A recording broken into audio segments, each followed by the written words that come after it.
Hello, board members. How we doing this lovely, lovely, immersive, aka no face cam horror stream Saturday morning? Well, I hope. Of course, we got to get ourselves some more Planescape Torment Enhanced Edition, where we've got a big ol' city to explore. We're just exploring a big ol' city. Dungeons and Dragons? Both? Yeah, we've got a couple. We've gotten outside of the tower now, and quick save, auto save. Oh, small dwelling. This is the one we want. We're outside of the mortuary now, the mortuary tower thing, but the city is vast, and there are thugs wanting to mug us non-stop. Welcome, everyone, by the way. Ika, welcome. How goes it? Not too bad. I'm gone. Nice sleeping in, catching up after yesterday. Welcome, Zamus87. Hopefully you're having a good day.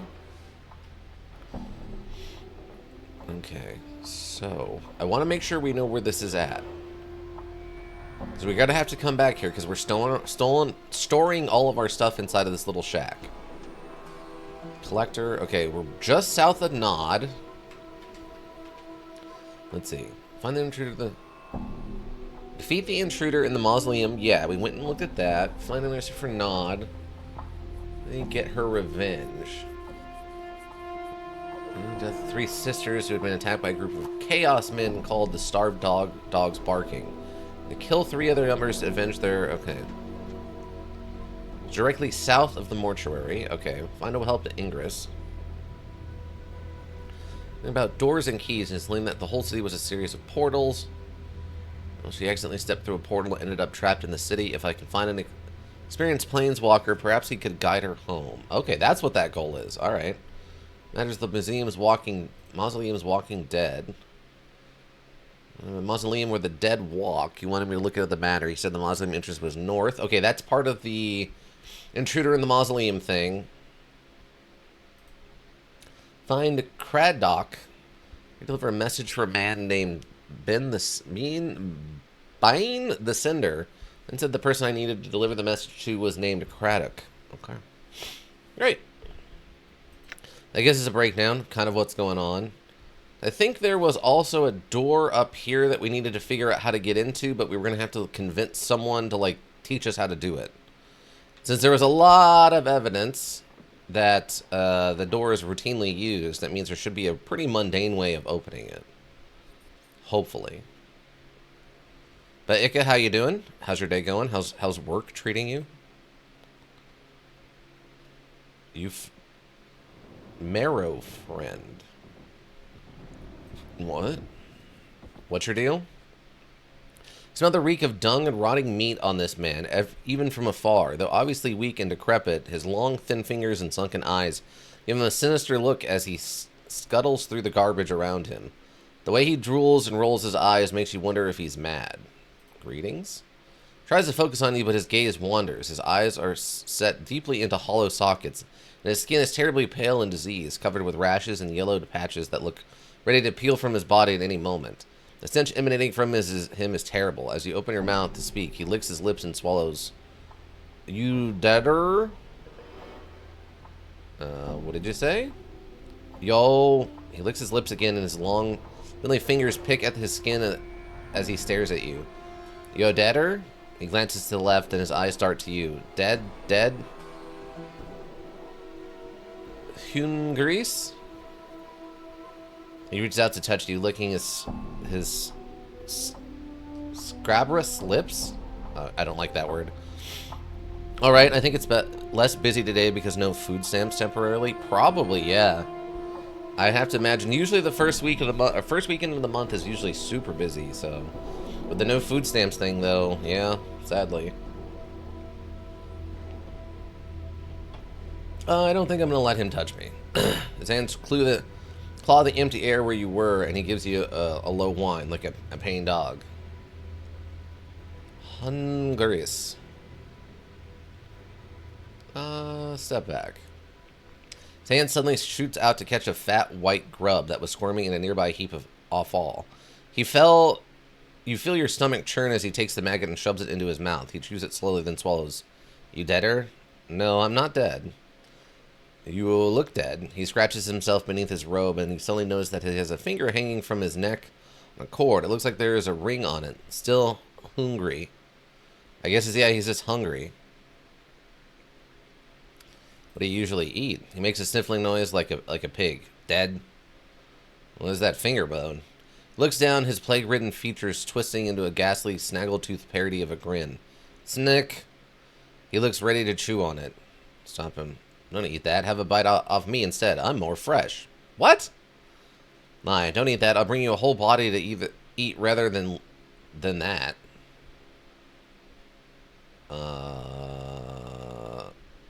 What? Why do I care about this finger? Stop him? Grab his hand and he starts flailing against you. As he does, he bites a large chunk out of your arm. And you're forced to let him go. Not because of the pain, but because you might snap him in two. Wait. Snap him in two should you continue to wrestle.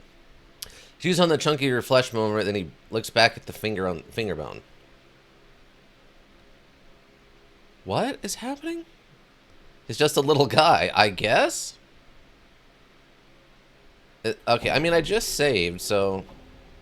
Smiles and reaches out his outstretched hand. Give him the finger... Give me the finger bone first, marrow friend. He nods greedily and lets you take the finger bone. Okay, let him bite you. His teeth sink into the meat of your forearm and pull a chunk away from a single wrench of his neck. His crane is excruciating, but marrow friend sits on his haunches as nothing had happened. Chewing noisily at the mouthful of meat he pulled away. Thanks. Farewell. Okay, why did I let that happen? Finger bone. Finger bone. This is a decayed and nearly meatless finger bone from a humanoid roughly of your size. There's still some sort of odd ring on the finger. It is an intricate thing sculpted with dozens of tiny ornate flanges and decorative protrusions. Oddly enough, it seems firmly rooted to the finger, and no amount of pulling or prying will budge the thing. Almost as if the ring's jagged edges have dug into the lifeless finger itself and refuse to release it. Use? It's a well-decorated, nearly meatless finger bone from a humanized roughly your size. There's still some sort of odd ring on the finger. Sculpted with dozens of tiny... Yeah. Pull the ring from the finger? Try as you might, you cannot remove the ring. It's almost as if the ring's sharp edges have dug into the lifeless finger itself. Remove your own finger, replace it with the finger bone. What? What? You gotta be kidding. There's no way. What? Okay. Okay, we're definitely gonna get cursed if this happens. Hold on. You place the finger on your left hand in your mouth, close your eyes, take a deep breath, bite down as hard as you can. There's a sickening crunch, and you are overcome with the taste and smell of blood. You spit the bloody finger out and place the rotted, ring-laden finger bone against the gushing stump. At first, nothing happens, and you are horrified at the thought of what you've just done. Suddenly, though, you feel a strange tingling sensation as bones fuse and tendons reknit. In moments, the rotting finger bone has become a living part of your body, though it still throbs painfully. The jagged ring suddenly loosens and slips off into the palm of your hand. Done. What? What? Mempa's biting ring? I was thinking it's a shame I've yet to cowboy for module in the masochist yet. I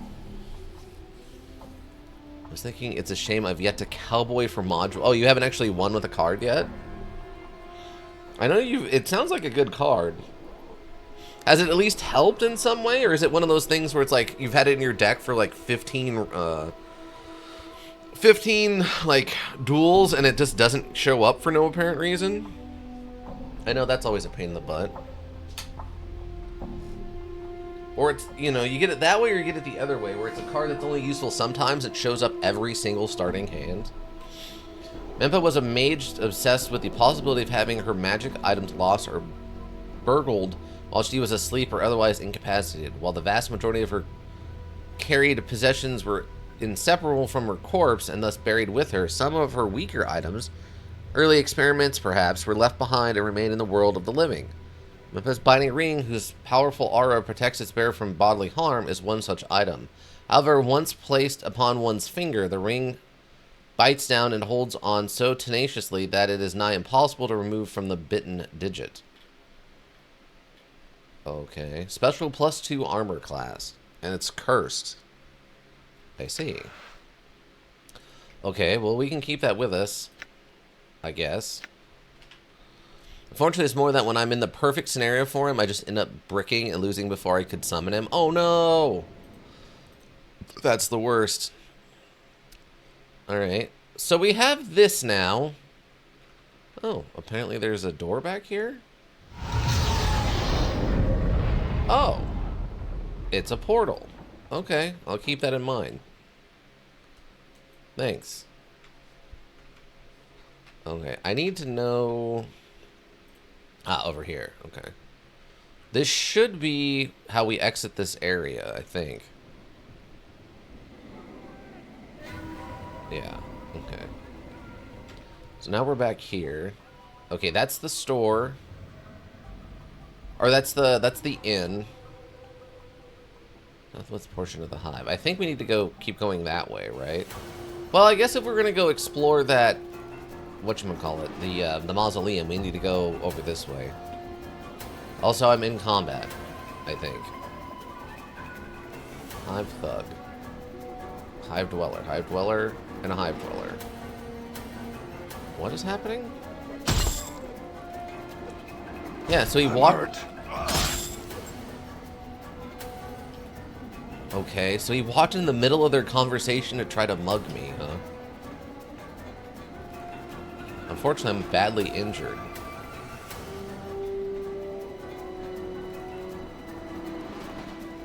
Come on, you gotta catch him in a corner. Okay, got him. All right. 3 copper. Okay, it's okay. We can keep. We'll just keep moving. We don't have much hit points after letting that guy eat our arm and then biting our own finger off. We're actually low on hit points. We'll go spend the night with these people. People we got out of their blood contracts. Run, man, run! There's too many muggers. The thuggers, they're coming. They're gonna get us. They're thugging everywhere in this town. So I could rest here. Thank you. I don't need the cutscene. Thanks. Let's get out of here. Let's get out of here, Bones. My name is Morty. All right. Let's go, Bones. Okay, so now if we go back up here.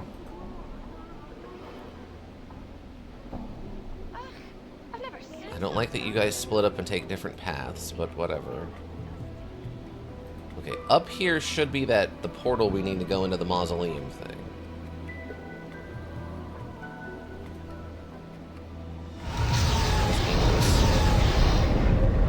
That is a very loud portal.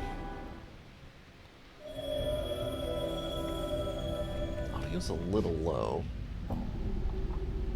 It was so loud during baby steps, I had to turn everything way down.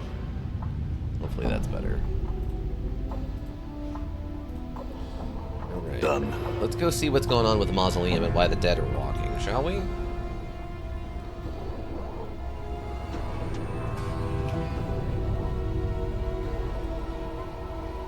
Okay, are these actual paths? Yeah, it looks like they are. Ow! Where did that come from?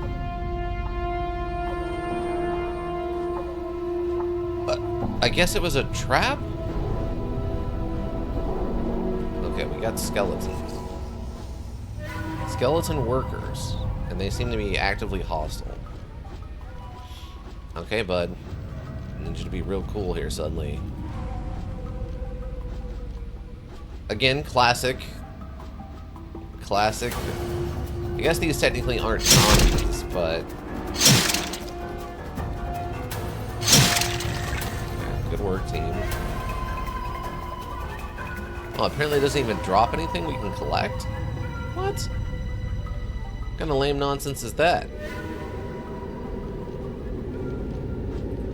There's some blood over here. Enemy sighted. Oh. What is it? What's it doing? It's like freaking out. It's having a moment. It's having a moment. Oh, it's one of these things. Oh, God. No, no, no. You didn't see nothing, bud. Yeah, you go back to where you were at. Enemy sighted. Are you gonna come over here and attack me? One at a time would probably be okay. Yeah, you just walk on over here, bud. You just walk on over here.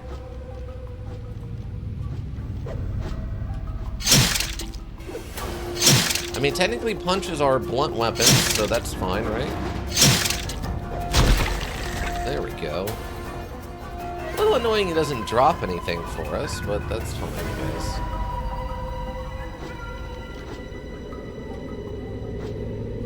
Dang, that is a lot of skeletons. Is this just... Are we just in a combat dungeon now? Is that what's going on? Also, they seem to be targeting Morty more than they're targeting us. Which I guess is fine. Mort's a lot harder to hit than we are.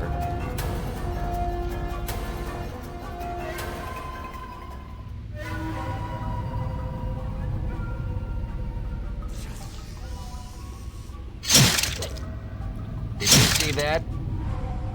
Okay. Here's a card I've been experimenting with for more graveyard recursion. Okay. Critical hit. Die. Oh, nice.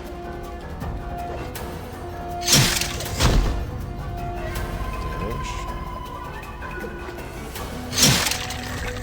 Okay, I feel like Morty's doing most of the lifting here on this one. Maybe Fist Iron Pry Bar. Maybe we go Pry Bar. Maybe the Pry Bar is a better weapon for us. Time Thief Chrono Quarter. During your opponent's battle phase, quick effect, you contribute this card. The next battle damage you take from an opponent's monster attacks this turn is inflicted to your opponent instead. It's a face-up XYZ monster you control leaves the battlefield by card effect. While this card is in your graveyard, except during the damage step, you can special summon this card, but banish it when it leaves the field. 1,000, huh? Interesting, yeah? Seems like it really forces your opponent to go sort of a little less offensive. Ow! Again. Oh, that's a lot of skeletons. You must have triggered a trap, but man, that spell came from very far away. That is a lot of skeletons. Can we get a fight?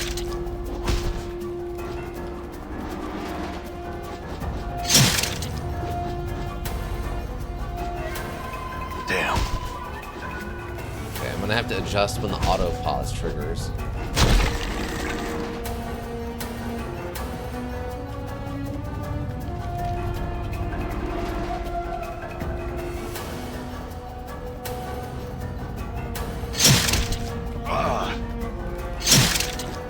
Yeah, Mort's doing most of the heavy lifting on this one.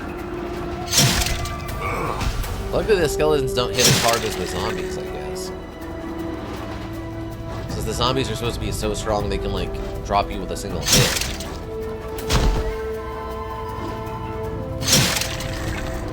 I feel like our chance to hit should be higher. I mean, we have a very high strength, which determines chance to hit and damage.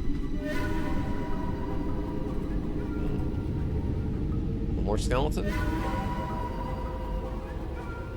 Yeah, I guess we're just technically in a dungeon now. Did you see that? There we go.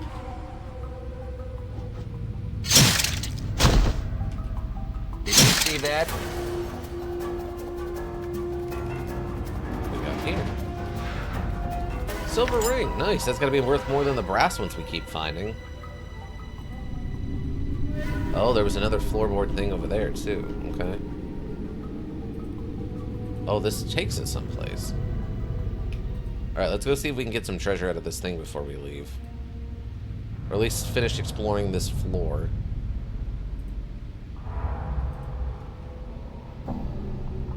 Took a little bit of damage. Ah! Wow, they hit Mort with a spell. That's kind of rare.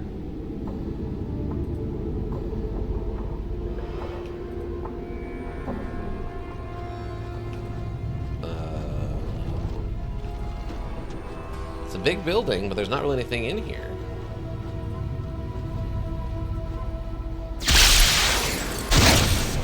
Mort with 4 more damage.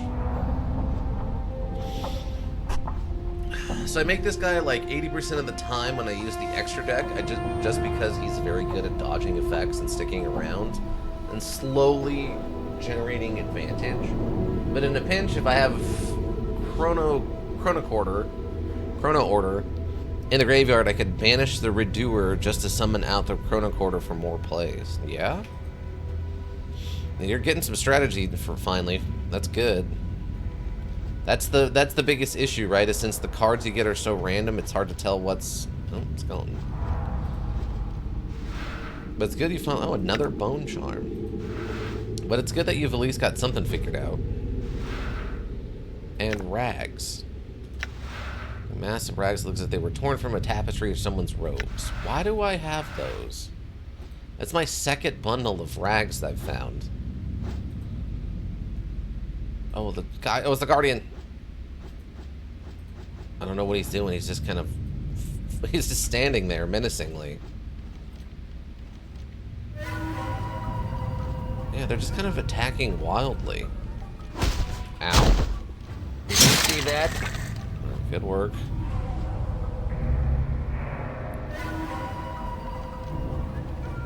I mean, one of you has to see me, right? Okay, we're actually hitting for some amount of damage now.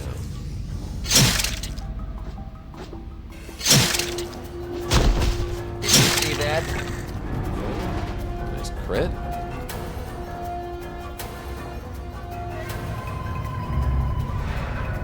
Okay, regular bandages is fine. So some treasure over there. Looked at both of these. Can't go that way because the Guardian's over there.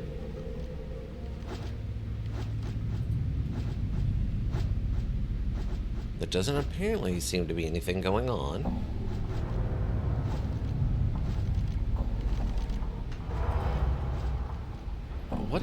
What is this building? Oh, more skeletons. Okay.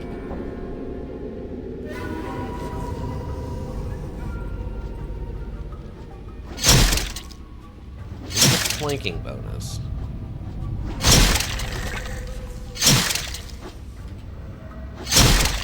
Nice work.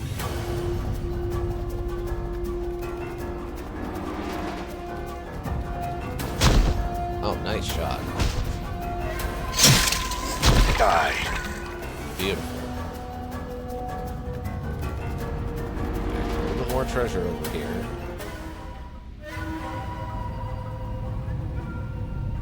We just gotta find, I guess, the intruder that's causing them to attack us. Beautiful. Bandages. Setting wounds. Heals 3 HP.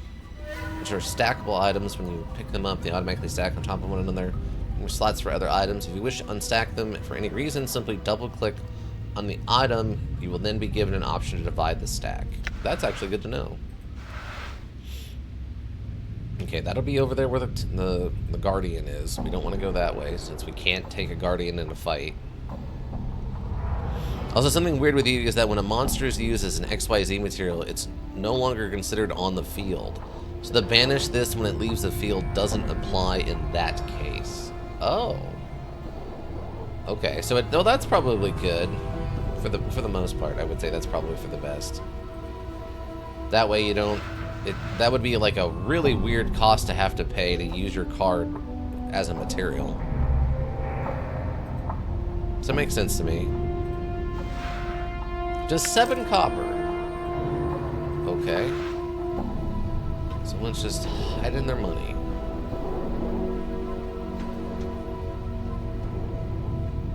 Alright.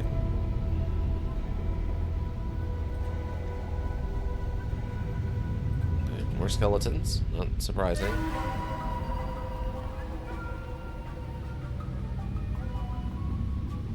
Seriously though, what is... There must be like a magical trap in place, right?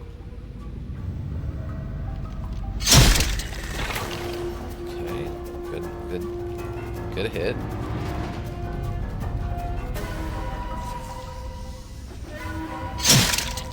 Yeah, Mort is doing most of the heavy lifting here. We cannot seem to land a shot very regularly. Rags. Maybe I can turn those into bandages later or something.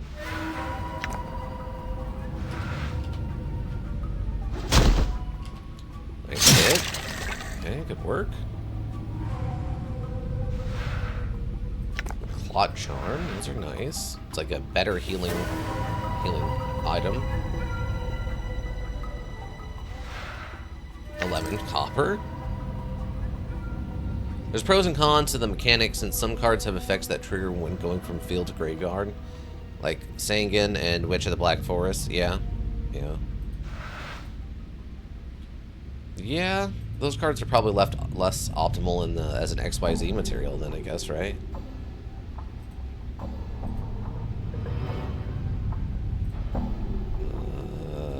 What are we looking for?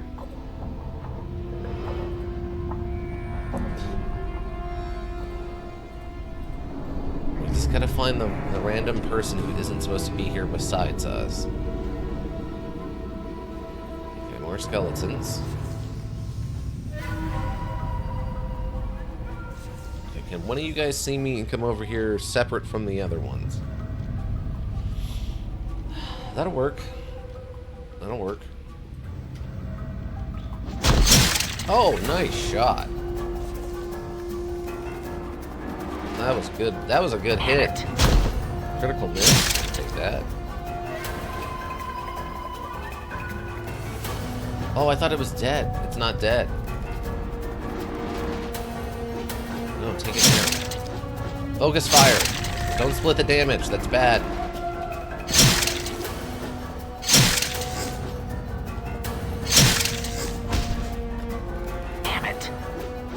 Agreed. There we go. Okay, good work, everybody. Good work. Oh, so these are all gravestones. Oh. I was wondering. Nice hit. There it is. Okay, great. Yeah, we're just doing a little grave robbing, I guess. I mean, mostly for bandages and a little bit of money, I guess. Heart Charm. Oh, that's different. What's a Heart Charm do? Heart Charm. Heal 27 hit points. Dang. Resistance to slashing, piercing attacks. This glistening drop of blood is as hard as smooth as a pearl. Placed on the tongue, it dissolves instantly and spreads through the whole user's veins and heart.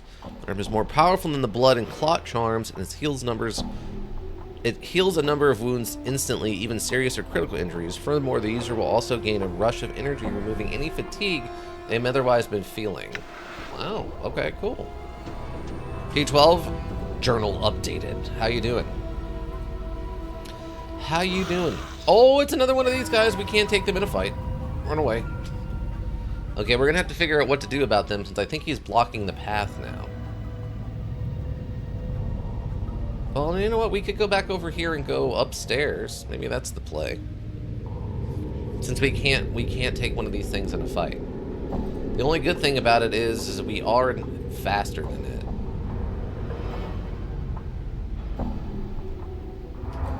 Excited. Oh, can I not? Oh no. Okay, hold on. We're gonna have to do some juke maneuvering. There we go. There you go. Run around it. Run around it. It's big and slow. We can outrun it. But yeah, how you doing, T12? Hopefully you're having a good day. We're out here running through the mausoleum, looking for the person who's causing the problems that isn't us. Okay. Oh, that's a lot of stuff to loot. Nothing. Empty. Wait. Did that just circle us back around to over here? It did. Why? What? So this goes to there? I see. Okay. So actually not a transitional point, like I was hoping. That's fine. It was an optical illusion, you see, to get my hopes up. My stupid, stupid hopes. Okay, so I guess then what we need to do is, I guess, make a run all the way over here. However that's going to happen. Yeah, enemy sighted, that's okay. We're faster than him and he'll go back to where he was at. We should have checked all the floor stuff. So now we're going to have to juke around him again. I guess go that way, it looks like. Also, I like the magical writing on the pipes. That's fun. Okay, there he is.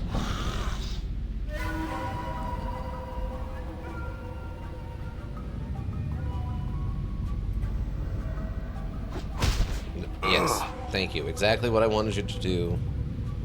Let's just run right into that guy and touch him. Thank you. Transition, please. No, transition. Thank you. God. Oh, there's the guy. You see a mid-sized SUV of a man. A mid-sized man in long robes of deep black. His hair is neatly coiffed and an impeccably trimmed goatee complements his handsome features. Noticing your arrival, he puts down his book he was writing in and strides calmly over to you, smiling. Impressive. I must admit, I never thought you would make it this far. What? Welcome, Hexpawn. How you doing? Hope you're having a good day. Black Isle Studio Obsidian Entertainment. Oh, is this an early Obsidian thing, man? Back before that, or what are you talking about? Obsidian's the one who kind of went on to do... They were Fallout New Vegas stuff, right? It's hard to keep track of all the different names of the studios, especially once they get bought up and then turned into something else. I'm glad to have disappointed you. Are they the one responsible for all the Walking Dead? Foul necromancer, I've come to put an end to your desecration of this place. Show more. Sorry to have disturbed you. Farewell. Are you the one responsible for all the Walking Dead?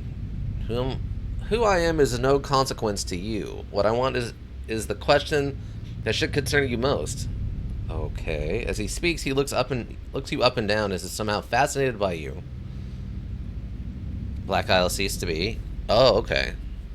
Were they one of the ones that was like bought up by like EA or whatever? Yeah.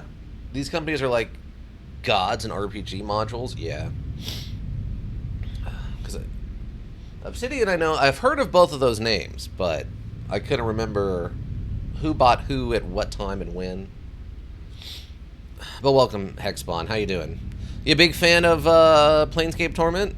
This is my first playthrough of it, recommended by some of you beautiful board members. Figured I'd give it a shot.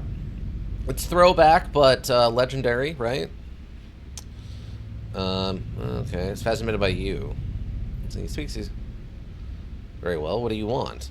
You're wrong. What you want doesn't interest me. I'm here to kill you. I don't know if we could take that many people and a powerful wizard.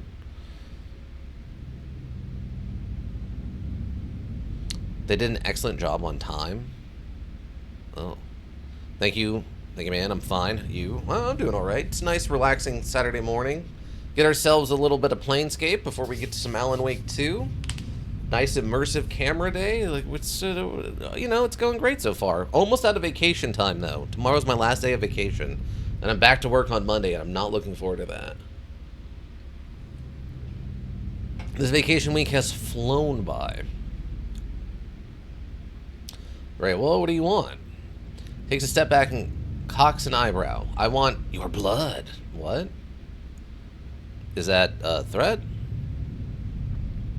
Less customers, hopefully? Well, I mean, my day job, I finished all your modules. I've finished all your modules. What does that mean, Hexspawn? Less customers, hopefully? Well, I mean, I don't have... I took tomorrow off for my grocery store job. I've finished all your modules. Oh, so you've... Wait. You've gone through and played everything that I've played on the channel? That's crazy impressive, if that's what you mean. Yeah, I forgot that's on Saturday, I think. No, that's Sunday. Sundays I do grocery store stuff, and I took that day off tomorrow. So I get a nice full 7-day vacation. And I get the whole week off. But yeah, so I won't have to worry about that until a week from tomorrow.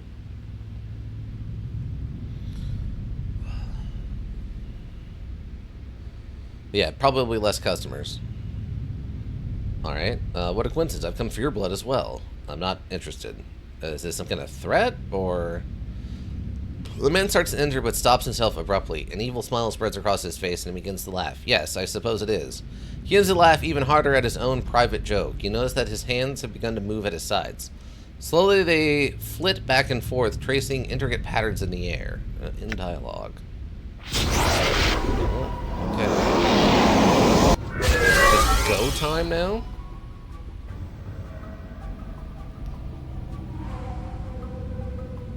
Hexmon, can you please say potato? That would be nice of you. You are acting a little strange. Times are strange, but, you know, we gotta make sure you can say potato. I'm happy to have that become the testing for the stuff around here. Is making sure that we can say potato.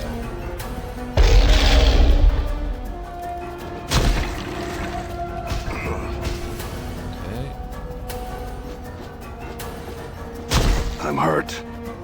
Okay, how do I heal you? Baldur's Gate, Dungeon Siege, Neverwinter, Pillar of Eternity, Icewind Dale. How do you say potato?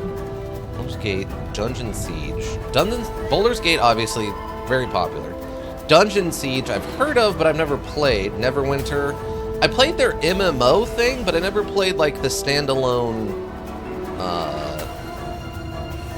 like, RPG stuff. Pillars of Eternity I played for a little bit, but then I got annoyed with. And then Icewind Dale I've heard of also, but I don't know if I've ever heard of, like, the module.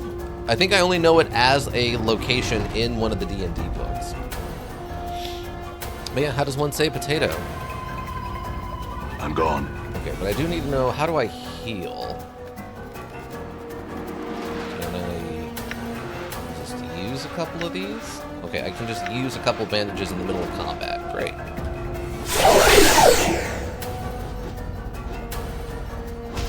Damage. Damage. Okay, it's down. Potato? Okay, thank you. Sorry, we routinely get like weird bots around here, so we've had to implement the potato question to make sure we're not dealing with bots.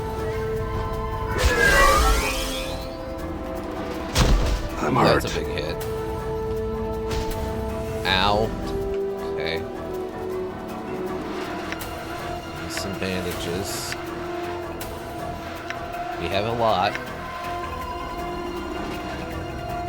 Where are you from, brother? I mean, Arizona. Born and raised. Basically lived here my whole life. Better than the Turing test, right? Damn. Arizona? Yeah. See that? Okay, good hit. What is that? Ow.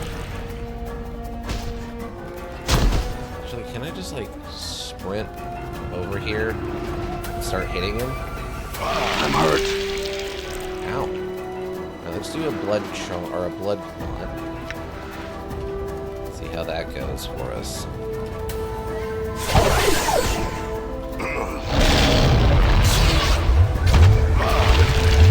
I'm hurt. Okay, I'm sure you are hurt. We're fighting a wizard and its minions. How long have you been playing, brother? Are you continuing with RPG from now on? No, we do a little bit of everything. So right now we're playing this as kind of a warm-up thing, and I'll probably be playing this for the next couple of months. And then Tuesdays are action things. Right now we're doing scroll with a gun. Thursdays are tactical stuff. We're doing battle tech with the advanced 3062 full conversion mod. After this today, we're going to be playing some Alan Wake 2. And then tomorrow, we're going to be playing some more Not For Broadcast for Puzzle Sunday. So we play lots of different things around here. How many hit points does a... Damn it. Oh, he's down! Okay, he's down. And his thralls died with him.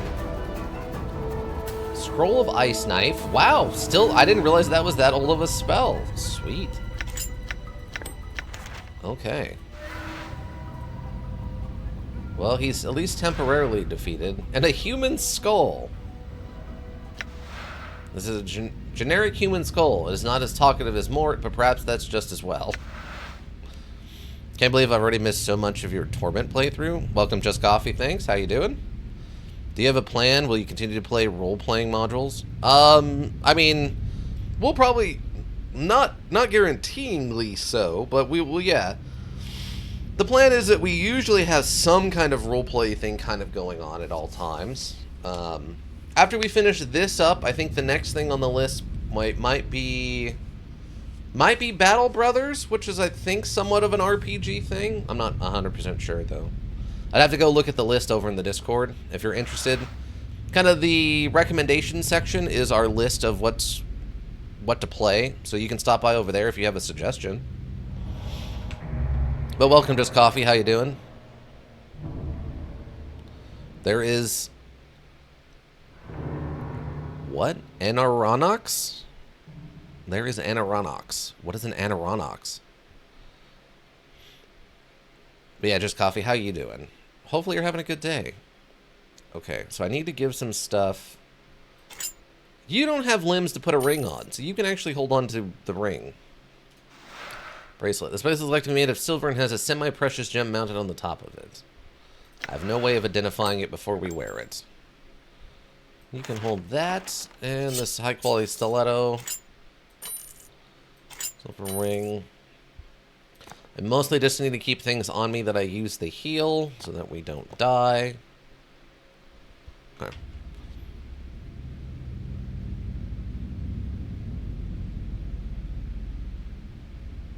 There is... Oh, it's on the list? Anaronox? I don't remember seeing that one on the list. I'm good, brother. One of these days where I'm finally struggling to get moving and build momentum, but good.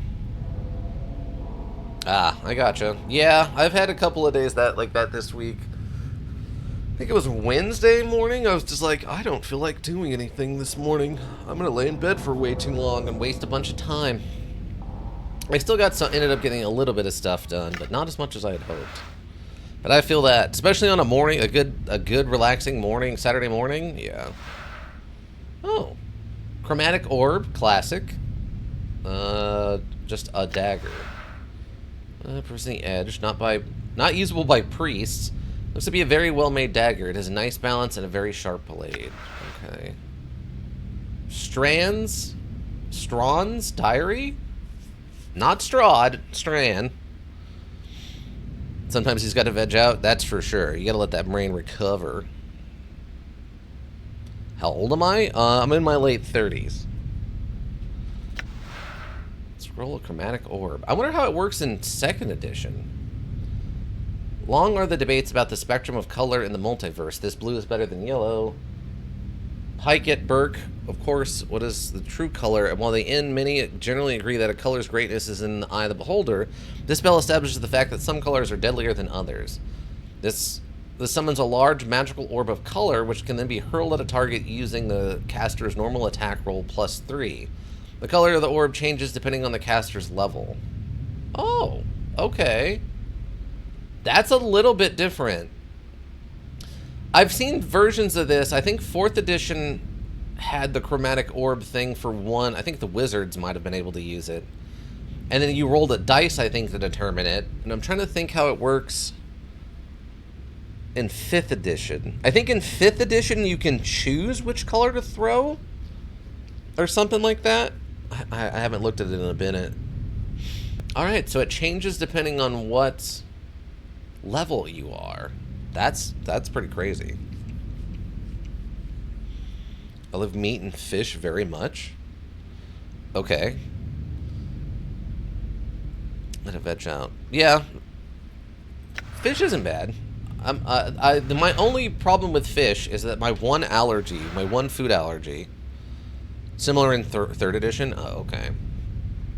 Yeah, my one issue with fish is that I'm allergic to tuna. So I can't eat tuna. But outside of that, I'm okay with fish. So let's read this guy's diary. By the fact that he is 27 years old, the module is excellent. Yeah, I mean, so far I've been having a good time, and I'm impressed with some of the stuff they've pulled off. The Leatherbound tome is cracked and worn with age. Some sort of crest has been burned into the cover. You can make out a series of interlocking triangles centered around the initials SR. The writing upon its page has faded considerably, but the last few entries seem to have been pinned recently. Day 2. At last I have found it. The missing page of the Apterage Grimoire is now in my possession. As I have guessed, the pages detailed the necessary components for casting of the final transformation spell. I have all but one of the components. A drop of the immortal's blood is all that stands between me and the eternity power of lichdom. But where can I find such a rarity? Perhaps I should seek the answers through divination. Day 14. After days of taxing deviation spells, I finally have my answers. The deviation revealed the location of an immortal to be somewhere within an ancient mausoleum located in the high section of Sigil. I must make haste. I must find the creature and draw its blood before it moves on. Day 15. I've arrived at the mausoleum. Immediately I am set upon by a shade that guards the remains of those interred within this place. Managed to elude the spirit and found my way into what appears to have been some sort of inner sanctum, protected by some minor wards to prevent any further interruptions by that supernatural twit. I've said about raising some of the locals to conduct a search for the immortal. If the deviation was accurate and the mortal is here, then likely it is intertwined within one of the many crypts lined these halls. It is only a matter of time now. Day 17. I'm not alone. Someone has entered the mausoleum and is interfering with my servants. Could this be the one I seek? The deviation revealed only that I would find the immortal here. Could it be that my presence in this place was prompted that which I seek to seek me out? What a delightful twist! I'll have to. The ink of the last entry is still wet. Oh, okay. We interrupted his last journal entry. So he was trying to get our blood to do a lichdom. He wanted to become a lich using our blood, huh? That's a little concerning. I feel like that guy knew more about us than we do, which always throws me off a bit. All right. Nothing else in here, though. Do you have to read? No, I don't have to read, but I feel like if... Oh, he died. Well, that's fine. And we gotta talk to a ghost. All day long and not get bored. That's fair. That's fair. About a quarter through Yuke's 5Ds now. Maybe it's time I put Legacy on the Duelist. First half on the recommendations. Yeah, because I think you sent that to me, right? So I guess words are hard. They're very hard. It's not close to Los Angeles. No. It's a good probably like 8-hour drive, like a 6 to 8 hour drive, depending on traffic and stuff. Do I have to read the articles in the module though? No, but I feel like it's part of the course for being a streamer is you read out the text.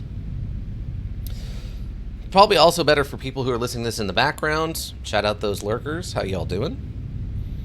As you step into the corridor, the guardian spirit materializes before you. Its ghostly countenance regards you benevolently. I thank you. You have done me a great service. The spirits of my charges sleep quietly once again. Go in peace, friend. The apparition fades away, leaving you alone in the deserted halls of the mausoleum. Updated my journal. Wow, 2,000 experience. Nice. Well, we did it. We stopped our first evil wizard who was harvesting bodies. Yeah, I've been to LA a couple of times over the years for vacations and stuff, but never thought to live there. Oh yeah, just coffee. You still here? You had mentioned that I needed to be careful and not, like, rush too much at the beginning. Was there something specific you wanted me to find? Indeed? Okay. Because we've... Oh, he leveled up. Hexbond, thank you for that. Thank you for that follow. We were very thorough. We found a lot of stuff at the beginning before we left the mortuary tower, so... I can't imagine I missed too much stuff. Diary. Well, you can probably hold on to the dagger, and I don't know why I need a human skull, but we have a human skull. We even got to dress up and pretend to be a zombie for a little bit, so that's fun. We are kind of injured. Did I search this one? Sure did. Okay, so the only other area... Okay, we didn't go into this middle area because this other guardian was over here. That guy seemed like he was a pretty powerful... like, necromancer if he was able to summon those giant guardian spirits.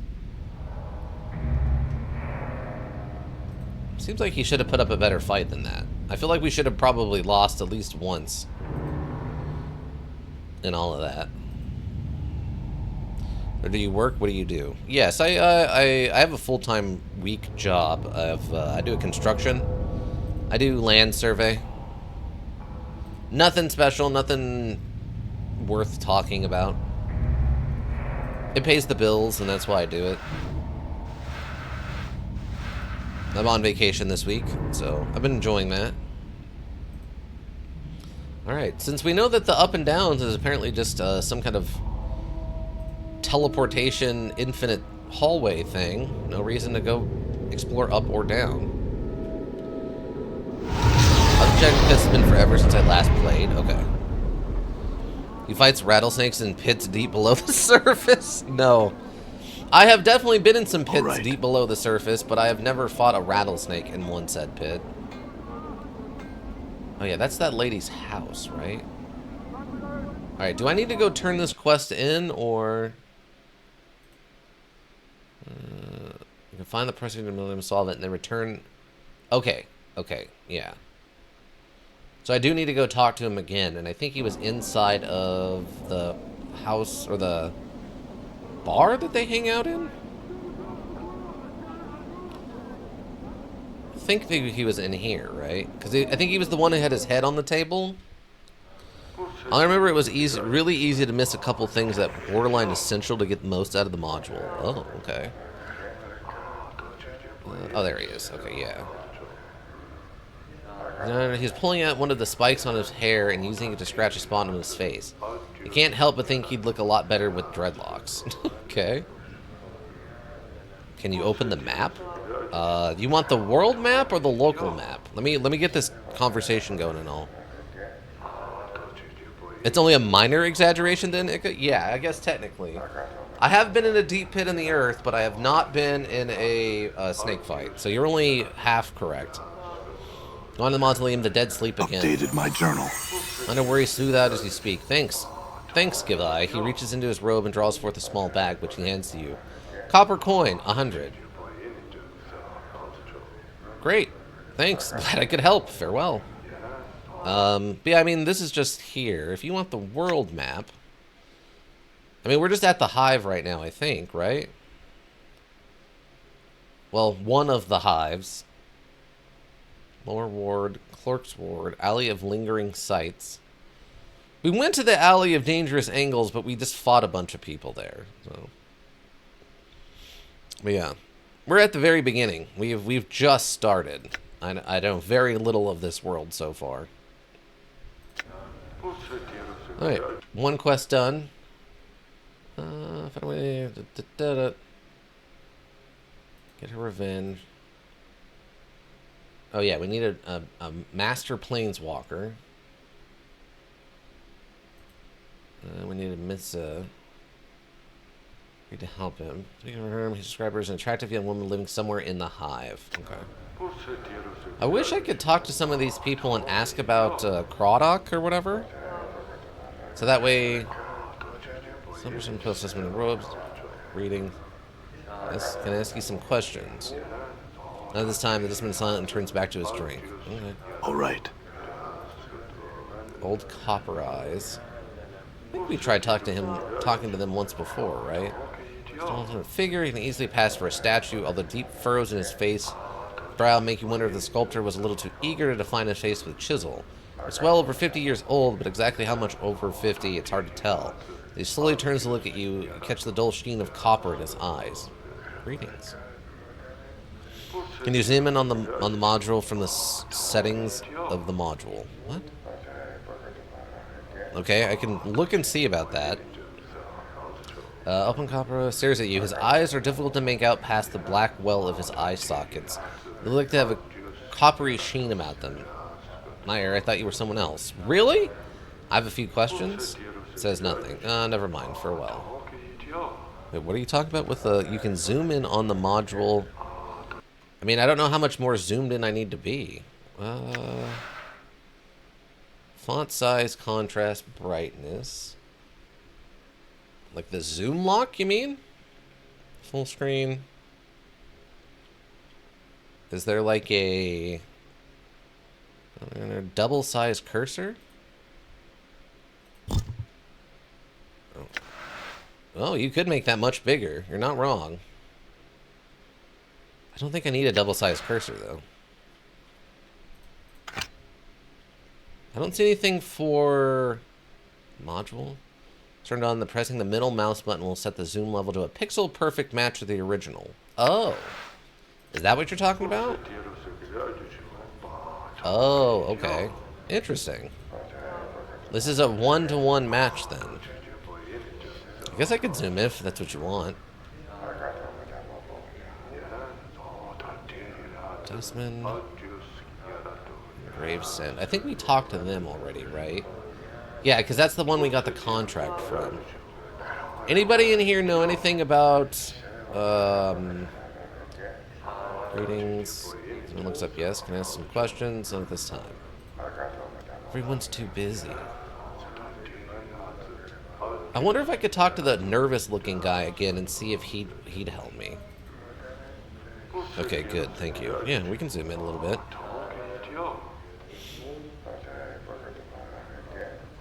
Yeah, use the door. What are you doing?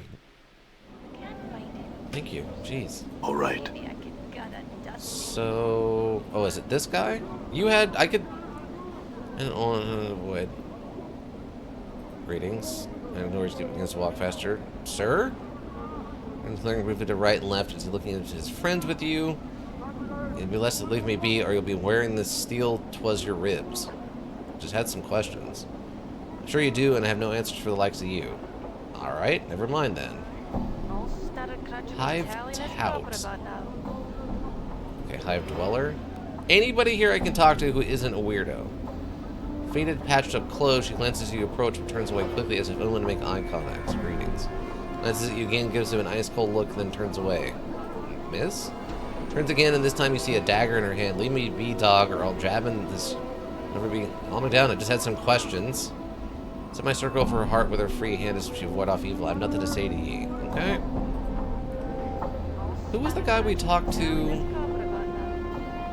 There was a guy running around, and he actually was willing to answer our questions, and I was hoping we could go talk to him again.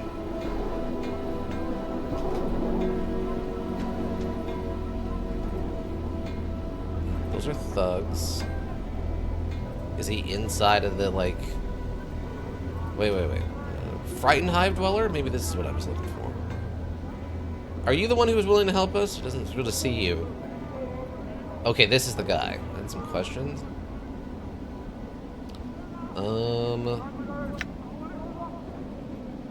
Oh, we can't ask about...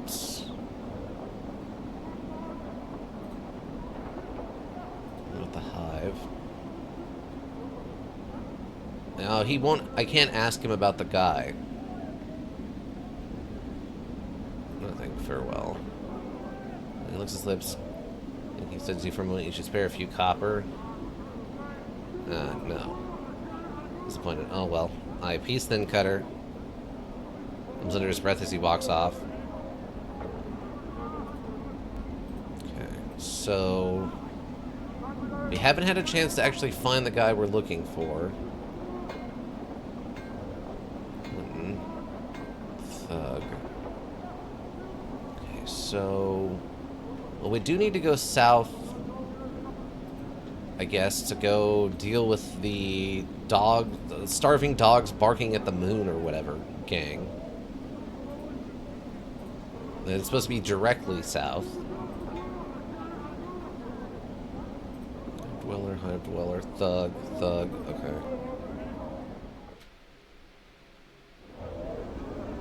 Okay, seeking company. Now, we haven't been here before. I'm gone. Just a harlot. Damsel in distress. Uh-huh.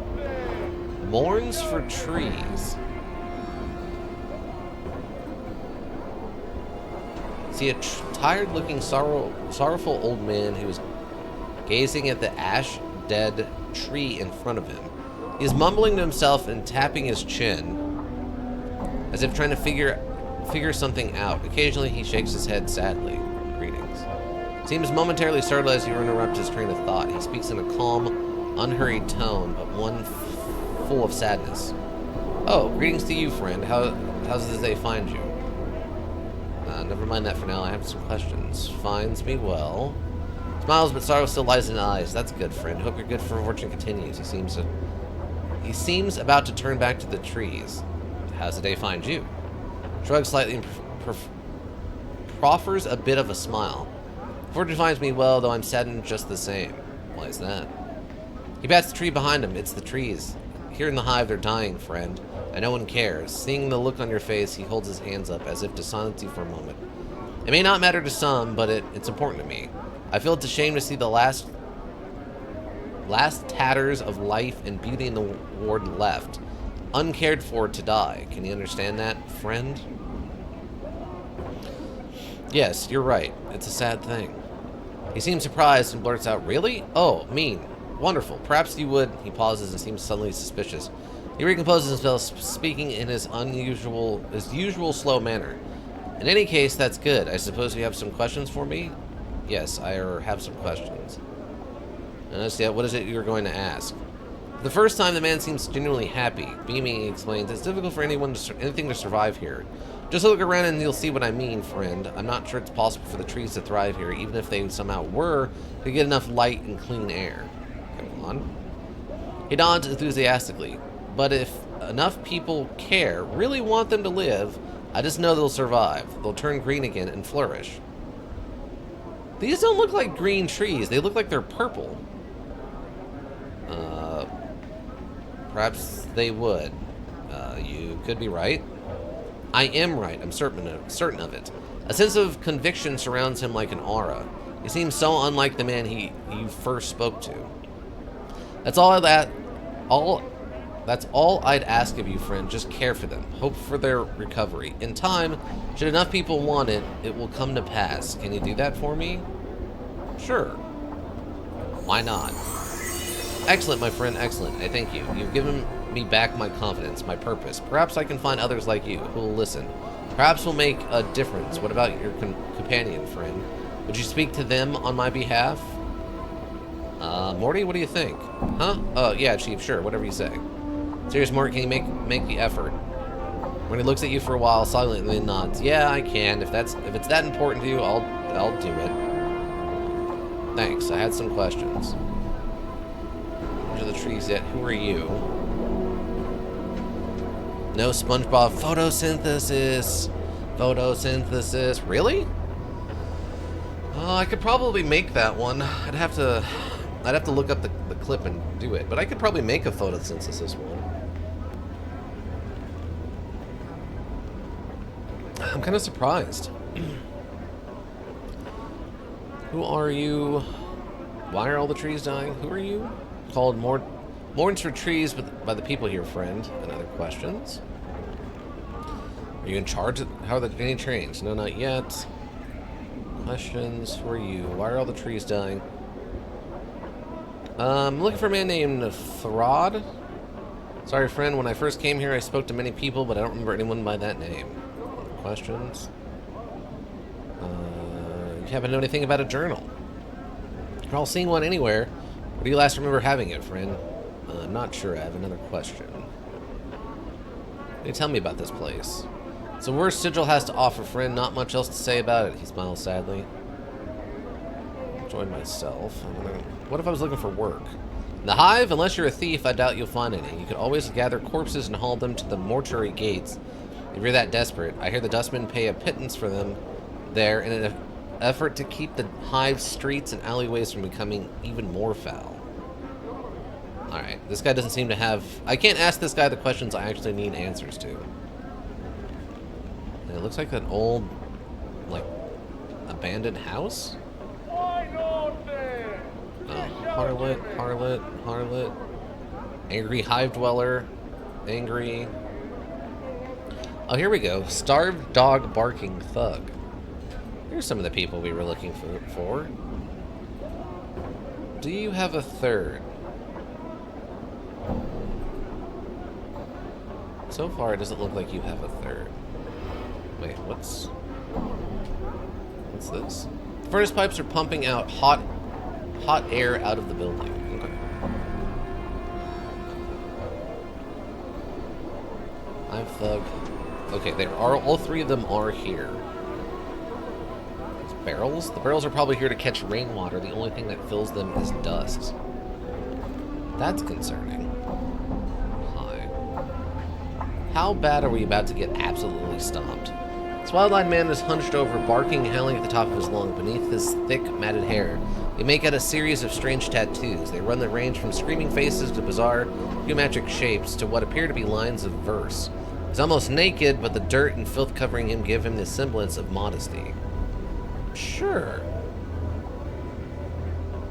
Greetings. The man whirls on you, gives a low growl. He draws out a growl for a few seconds and starts barking violently at you. In the distance, you can hear answering barks. Snarl bark? Back. The man's barking ends with a snarl, and he leaps at you. You want to die, wolf man. Alright. I guess that was the easiest way to get into a fight with the guy. Ow. I'm hurt. Yeah. Ow. Gosh darn it. I didn't want to use so much of my healing items. Encore, encore. This is exactly what I was worried about. Gotta figure out a way to get some Now I armor. can stop watching over you and go relieve myself. How would you even do that? How would you even do that? Looks like my skills have increased. I do need to level you up though, don't I, Mort? Don't I, Mort? What's up?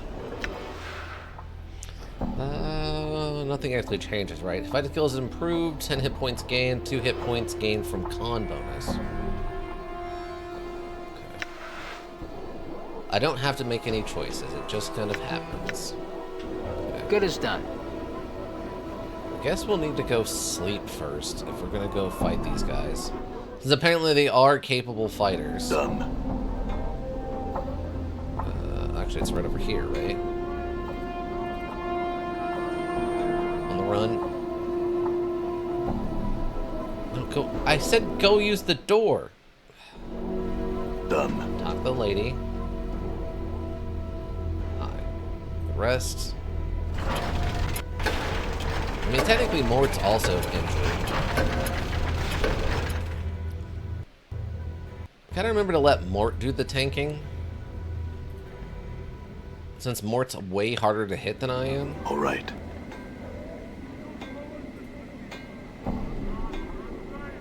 He's got like an AC of 2, and I think mine's 10. I'm gone. Okay, so we can do the tree guy. We can talk about him. Hi. Greetings. Well, how's that? Why is that? Thing. Alright, some questions. Oh, wait. Tell me about this place. The tree's dying. Surrounding friend, you can imagine nothing having life here, and besides the wretched conditions, Dubious. Okay. Dubious rarely come to this part of the sigil. Why is that? Hive's a dangerous place, but that's not it. The Devils have the lady watching over them, and no one's foolish enough to tangle with her, friend. So it's really all on account of Fel. Who is Fel? Fel, he's, well, friend, I'll just say he's the only Adabus that doesn't serve the lady. I don't know the whole dark of it, as they say, but he's shunned by his fellows and lives here alone in the Hive. He runs a tattoo parlor, but what? But most of Sigil is wary of the place. Tell me about the tattoo parlor. Bell's parlor is only a few buildings east of here. It's marked with personal symbol, a white oval pierced by a lightning bolt. I've never been there myself, friend, but as I understand, to be able to turn image... Wait, what? As I understand it, he's able to turn images from his speech, you know, Daba speaking images, yes? Rebusus? They do? They do. You see what I mean if you ever try talking to one. The floats streams of symbols over their heads. He wiggles his fingers over his head to illustrate. Instead of speaking, it's up to a listener to puzzle out just what a Debus is saying. But here's something you can get better at with practice, he shrugs. I see. Go on with what you're saying. So he's somehow able to turn images from his speech into tattoos, and not just ordinary inkings either. I'm told there's magic about them, and more than just in their makings. I don't know much else about it, though. Any idea how he became shunned? Like I said, friend, I'm not too sure. I only heard vague rumors about him being on the wrong side of the issue when some power decided to butt heads with the lady. You'd always try and ask him, friend. I'm told he's friendly enough, if not a little cold. Some power? A deity, friend. A god? Normally the lady has no problems with the likes of them, as she keeps their lot out of signal entirely. His name was Asuker, but I don't know... Asuker? Asakar? Asakar, probably. Aokar? I don't know how to pronounce that. I don't know what else... I don't know much else about the affair. His name was? And I was gravely. As I understand it, the lady destroyed him. I wouldn't forget that. If you were to ever consider messing around with her or her servants. Okay, what's the worry about Fel's parlor? Friend, since he turned from the lady, many people think it's just a matter of time before her shadow falls on him. It wants to be about when and if that happens, I'm sure. More questions. The tree's dying. Can I... why is that? Most dangerous place. And the Devas have the lady watching over them. Lady. This is the Fel. What are you doing here? It's a time, if anything, friend. What do you mean? I mean, the casual passage were by. What is it you wanted people to do? Should I get ignored? There'd be so much difficult pronunciations in this. Well, yeah, I mean, all these proper nouns are names and stuff, right? What is it you wanted people to do? Want to, care? Is that much, friend? Care about what? There's the trees here in the hive. They're dying, friend. Yes, you're right. It's a sad thing. Yeah. What were you going to ask? Here we go. Go on. Could be right. Could be right. I am right. I'm certain of it. A sense of conviction surrounds him in the aura. Sure, I'll help. Mort, what do you think? Serious Mort? Words are hard. We're good. They're very hard. I made up words? Yeah, that too. A lot of names, which are always difficult, because who knows where the, emphasis on what syllable goes where, and then a bunch of made-up words for new things that don't actually, you know, don't exist. All D&D stuff. Okay, so... Oh, this is actual door. Let's just walk into someone's house. The door is locked. What you first took to be a door in the archway is actually a painting. The artist has made use of the shadows of the overhanging arch and subtle texturing effects to give the illusion of the door illusion of substance. Examine the door.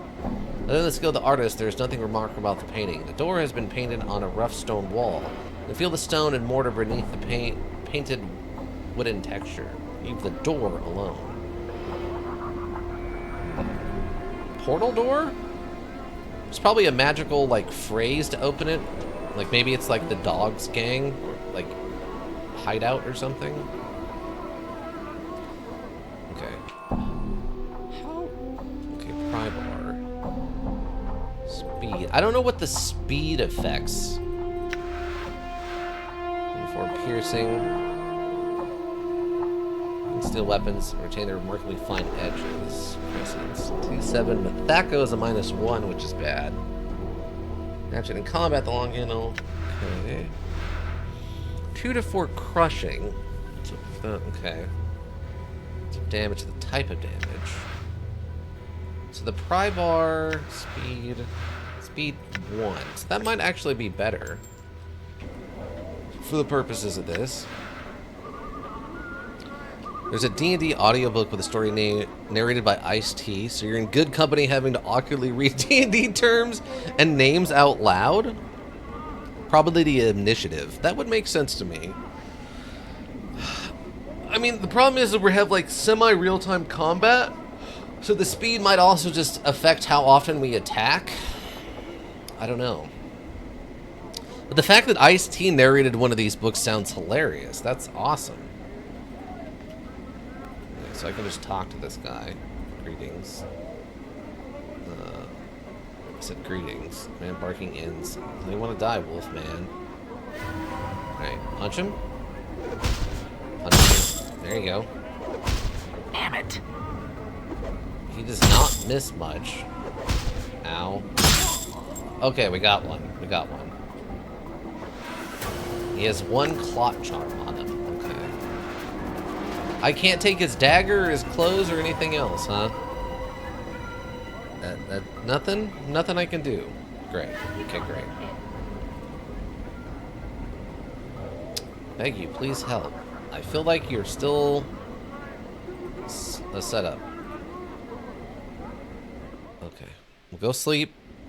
I'm gone. As is a classic 2D move, we'll just... Or 2E move is we'll just go and sleep between each fight. Because we're not in a hurry, as far as I'm aware. Unless it's going to get, like, Fallout style, where we're going to hit a certain number of days, and then... It's like, oh, you took too long. Everyone dies. Oh, I'm man. gone. Oh, man, everyone died. Everywhere, all the time. Man. Here, right. I thought I had time. Alright, so there should be 2 more.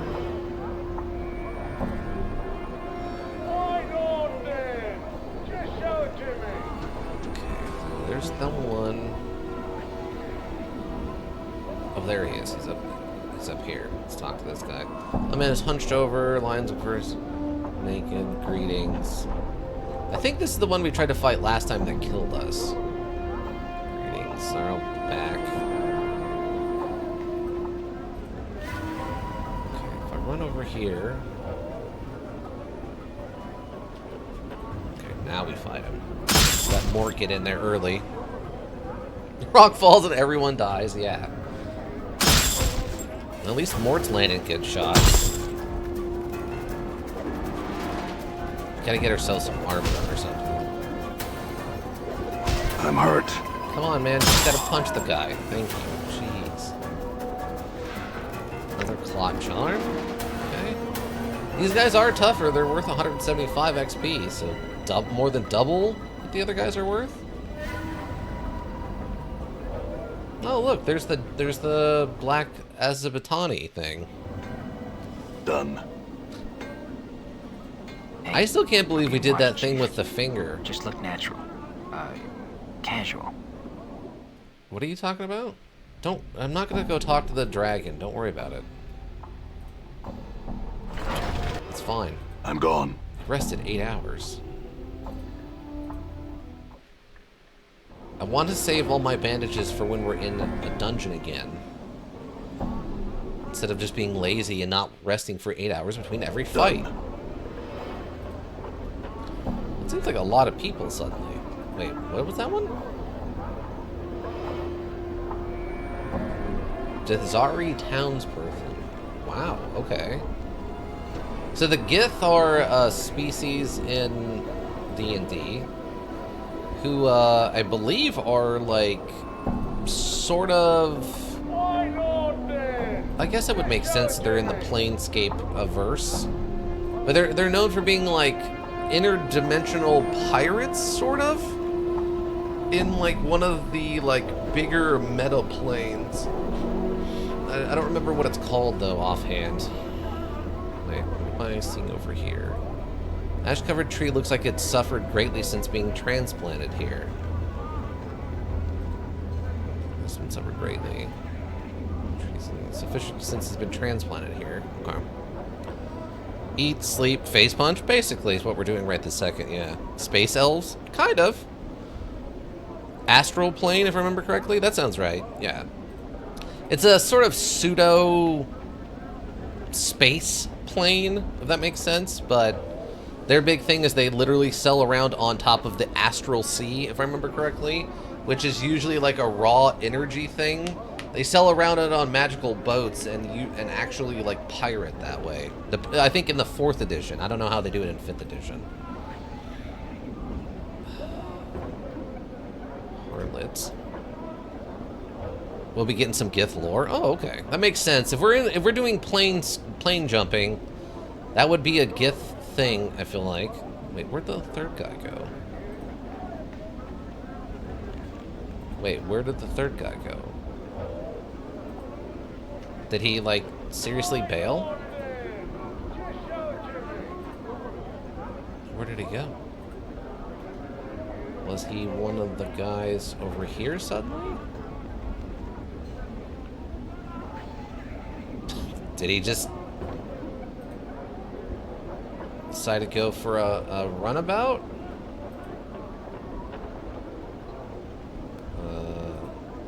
Oh, there's another centaur person. So many thugs. Oh my god. I mean, we've been lucky that none of them had jumped us. Harlots. Townsperson. This appears to be a gutter of some sort. Appears to be a gutter of some sort. It looks as though it's seen little use. Drunk. Harlot. Drunk. Hive Dweller. Hungry Hive Dweller.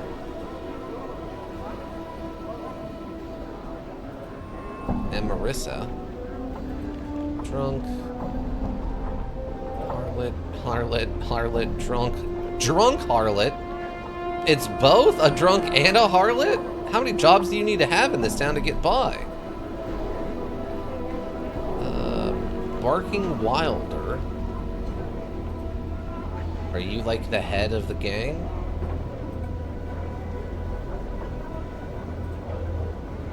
Oh, there he is. Starved dog barking. There we go. We found him.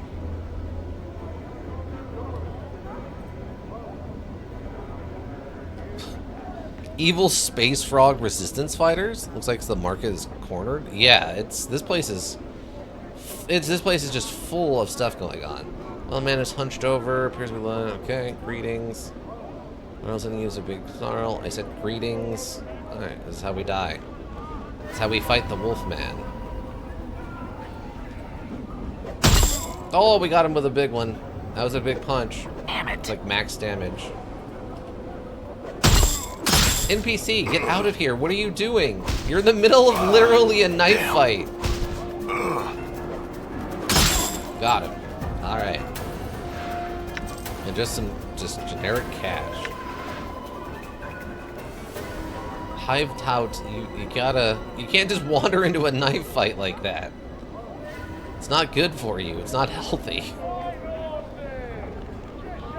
I go where I want. What are you talking about? We're literally knife fighting here. Alright. That one we took less damage, which is good. Alright. Quest done. Oh wait, is this an alley? Like, am I gonna get mugged if I go over here? No? The building have withered from the heat emanating from the walls. The building withered from the heat emanating from the walls. Okay, wait, what's actually in here? Come on in, Cutter! Like it's something special? Come on in, Cutter, you're gonna love this! Smoldering corpse Ignis. All right. What am I looking at here? Buy a gala drinks. Scarred man. Someone with fading bruises on her face and arms, a look of despair despairing longing in her sunken eyes. She might have been pretty once, but those days were long ago. She turned slowly to face you. Life pours into her features, and the spark of sardonic light that dances in her eyes now makes you wonder if your eyes were deceiving you. Welcome to the smoldering corpse, scarred man.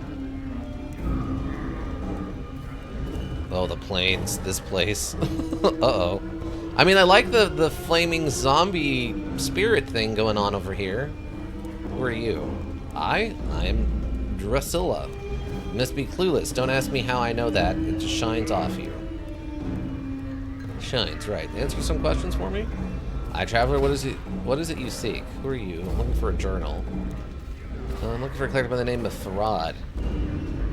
Just burning at the entry. Who is that burning at the entry? Updated my journal. That despair you saw on her face becomes flits across it again like a black winged shadow before she masters herself.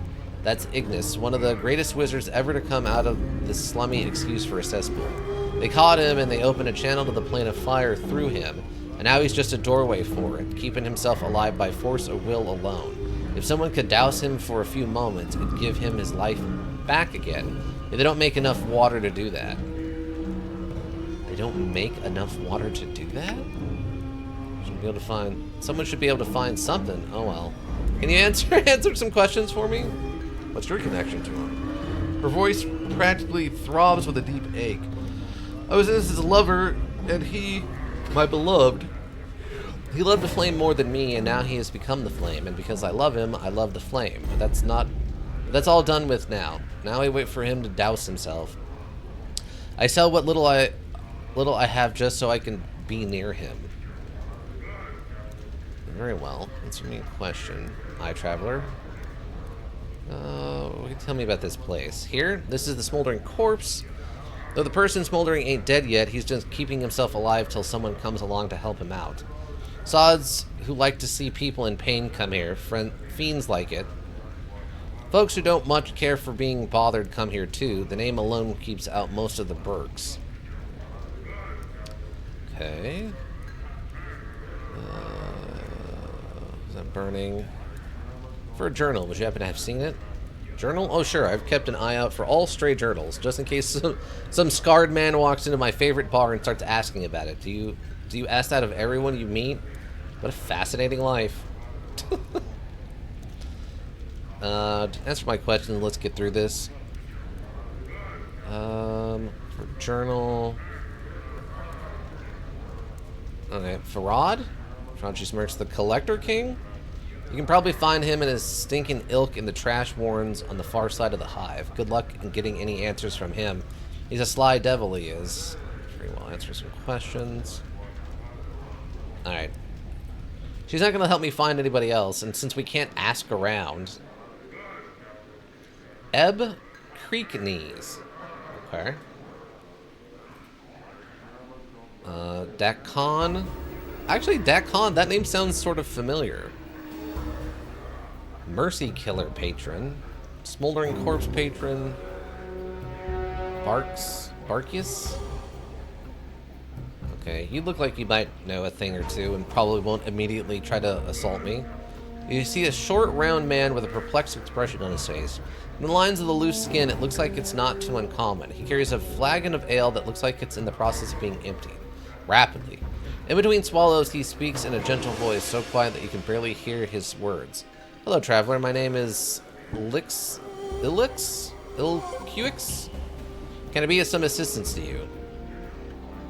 A legend? Oh, okay. What do you want to know, friend? Who exactly are you? Can you tell me about this place? Who exactly are you? I am but a humble man with a slight flowery, poetical bent and a tendency towards the supernatural. I regret that I have none of my supplies here. I should be most eager to teach you the ways of power. Perhaps some later time? Like that for now. Some other questions. What can tell me the patrons of this place?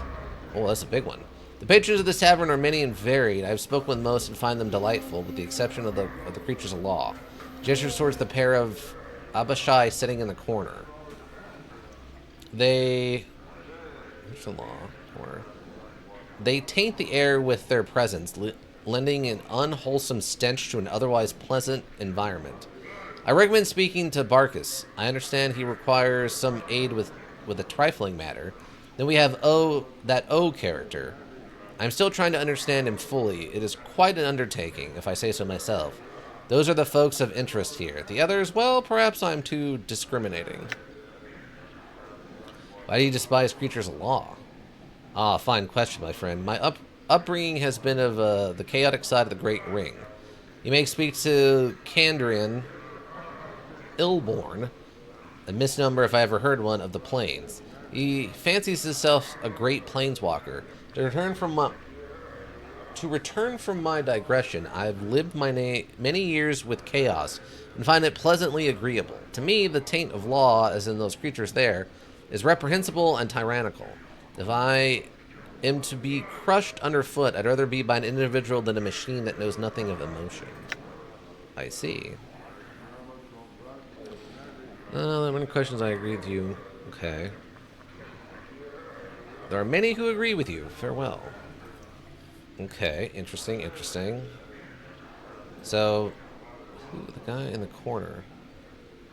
So okay, it must be these. Okay, he must be talking about these two dragons over here. There's patron. These vents blow incredibly hot air up from the furnace below. Corpse. This is a big rat hive. Kachi. Middle table is covered with talons, knives, teeth, and marks of immeasurable tavern brawls. Like the air around it is warm to the touch. We have been accosted by a lady. Wakachi. You see someone dressed as a female dustman with a half-empty glass in her hand. As you hear her, she calls out to you. You, over there. Over here. You notice that there's something wrong about her, and your exposure to the dustman leads you to believe that she's just too lively to be a real member of the faction. Approach her. Hey, Cutter, buy a lady a drink? Not really a dustman, are you? Very well, here's 5. Who are you? What is this place? Tell me about the other patrons. Who are you? Me? Moachi. I just like to drink here, and she lowers her train of thought momentarily. Just a person, you know? I see. What else for me then? What do you want to know? Not really a dustman, are you? She looks around nervously and seems to sober right up. Why do you say that? Because you don't act like a Dusty, and you're not offering contracts. In fact, you're taking money instead of giving it out for the corpse labor that they do at the mortuary. She stifles a squeak of terror and hastens to explain. No. I'm not a dustman. I just found these robes in the street, and I didn't have enough money to get good clothes, and I heard there was a dustman thief around, but you could probably find him somewhere else in the southwest part of the hive. I saw him, but I hid from him. Please don't hurt me. I'm not planning on it. You ought to know... Wait, what else do I have here? You ought to know that you're not pulling it off too well. Now answer some questions. I don't even want to know. What is this place? Some of the other patrons. What is a burning corpse? Tell me about the other patrons. They're just people. I don't deal much with people unless they're buying me a drink.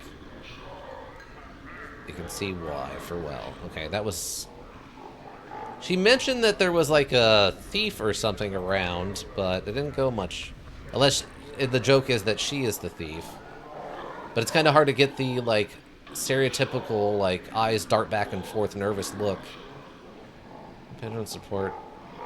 These sturdy pylons support the ramshackle roof. Did she Oh, I thought she teleported away for a second. Okay, so you're supposed to be something special, oh? See a man standing stock still. He isn't moving a muscle. Closer examination appears that he isn't even breathing, just standing. His eye sockets are empty holes in his face, contained with their bounds in a flat gray light that seems to dance with the possibility. Looking into the sockets, the eerie, empty feeling of a limitless void shivers through you, as if you had gazed to a sliver of eternity. The head slowly swivels toward you. You notice that no muscles appear to move under his skin as he turns. And he speaks in a pure, bell-like tone. Well met, Wanderer. You've forgotten again, haven't you? Oh, great. We know that guy. Awesome. Fantastic. I don't have time for cryptic ramblings. I'm looking for a journal. Are you Farad? I'm looking for Rod the Collector. Do you know me? Here we go. As he opens his mouth, you get the feeling of eternity again. Inside his mouth, you see no tongue, no teeth. It's almost as if the man was a shell surrounding an illimitable expanse. I have spoken to you before, and always you forget. Your endless quest to discover yourself ends always in your amnesia. You draw close to the truth and recoil. Let us hope that you have the strength to endure your existence. What do you know of me? How do you know that? How do you know this? I know that you, like a fly, rise up from the wreckage of your old shell, buzz about for a time, and curl up and die at the window of truth. You bumble about the pain, seeking the light without any plan to your actions, and fall exhausted when you fail. You alight on others to feed from them for a time. You alight on others to feed from them for a time and move on with no regard to them. I have watched you come here and listen to your words and watched you move away no wiser. Will you learn from your mistakes, Seeker? Who are you? I am O. For some reason, when he speaks his name, it sounds like he's speaking of much more than a single letter. As if the speaking of his name contained untold possibilities and nuances no human tongue could have ever create such a sound. What are you? Is my name. Is the name of the... Wait. It is the name of a portion of eternity. I'm a letter in the divine alphabet. Understanding me leads to understanding existence. I am writ in the true names of half of everything. My being encompasses truth. I am mathematic, organic, metaphysic. So what does that mean? The divine alphabet is a writ in the name of everything that exists, for the seed at the hearts of the elemental planes to the core of the great beyond. My brothers/sisters, a single word translates into two in your mind, and I reach across all that is, was, or ever will be. We are thought and reality and concept and the unimaginable. Interesting. Quite a character. Yeah. It seems like they took all the really important stuff about like the world building and just put it in one weird character so you can just kind of get the vague answers that they need to give you out of the way. Tell me about the great beyond. You would not understand. No mortal possibly could. It is beyond the power of comprehension of all but the most powerful of powers. And once they understand, they move beyond the veil of mortal comprehension. I can explain it no more than that. Perhaps sometimes you will understand. So what are you doing here? I'm watching the ebb and flow of morality. Or mortality. And what do you see? You mortals are like wasps. You build your lives as nests from the slimmest of branches, and when the wind shakes you home/life free, you seek to sting the wind to death. Instead of realizing your foolish mistakes, attempting to repair the damage you have caused yourself, and learning from your existence, you bring harm to any who have the misfortune to blunder near you in your time of pain and distress. My advice to you and to all mortals, stop acting like an insect and start acting sentient. Wow. I'll think about that. In the meantime, answer some more questions for me. Okay. Saying about divine alphabets. Journal. It's urgent. Do you know where I might find it?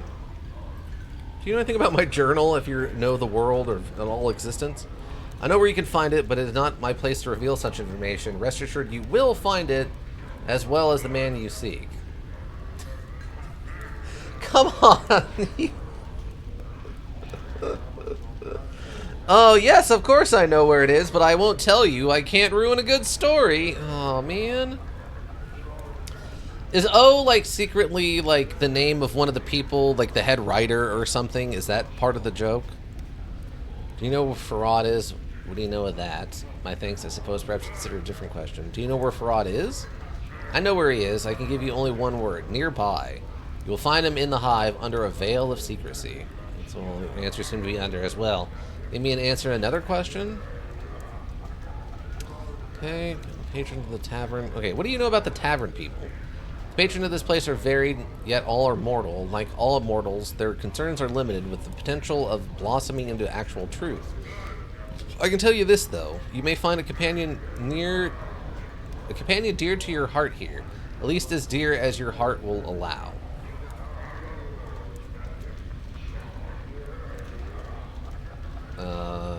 Okay. Maybe I should be insulted, but I'll let that slip. I should know. It's urgent. Okay. Never think of it nothing for a while. So we can maybe recruit what's-her-face? The lady we were talking to? Or it's this guy. It's got to be Dakan. Because I know I've heard that name before. So you probably can recruit Dakan. And he's got a bunch of weapons or something. The man before you is old. His dry yellow skin has the scars of one who has traveled everywhere, never rested long in any one place. His pinched face is inhumanly angular, and his ears sweep up from his skull, tapering to points. He wears a loose-fitting orange tunic, and a strange, shimmering blade is strapped across his back. The blade looks to be two-pronged glaive made of some metal whose surface swirls like a film oil on a pond. Greetings. The man turns to you, his eyes like polished coal. He stares through you, and for a moment you wonder if he might be blind. The weapon suddenly turns a dead flat black, mirroring the man's eyes. Are you alright? Hail, traveler. He says nothing for a moment, then merely scratches your face with his eyes. Hail, traveler. His voice is quiet and somber, like a wind whispering through the branches of a great tree. Hail? Your eyes have the weight of one who has traveled far to be in this place. Thanks. The man meets your gaze, his eyes burrowing into yours. His weapon drains of its black colors, resuming its shimmering. You notice before you speak to him. Your eyes have the weight of the one who traveled far to be in this place. You could say that. The man's gaze does not waver from yours. I am known as Dakan. The emphasis he places on the word known strikes you as odd, yet familiar at the same time. You are not known to me.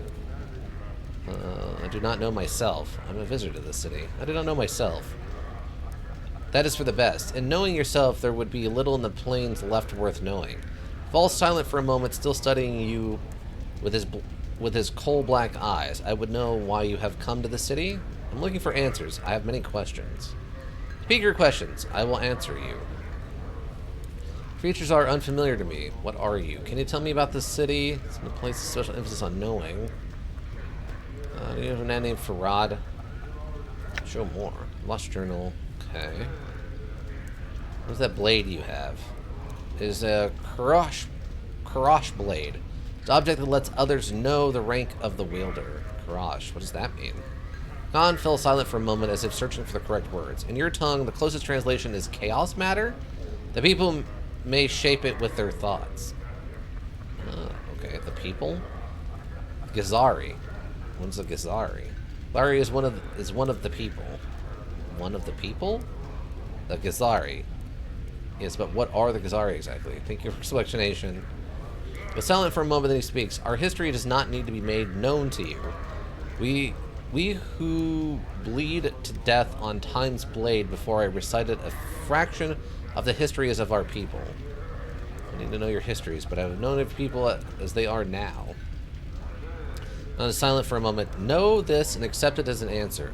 We are people who make our home upon the shifting plains of limbo. With a deft motion, Nakan slips the blade from his back and holds it before him. Wait to see what happens. There, we mold the matter of limbo with our minds. We forge cities with our thoughts. As you watch, a series of rippling waves of metal begin to roll forth from the center of the blade. The pitch and crest of the waves match the inflections in the Nakan's voice. The inflections in Nakan's voice. As chaos we dwell with only our knowing to preserve us. We are the Gazari. What is that blade? Okay, so we're back to this. Not the way it's just back and forth.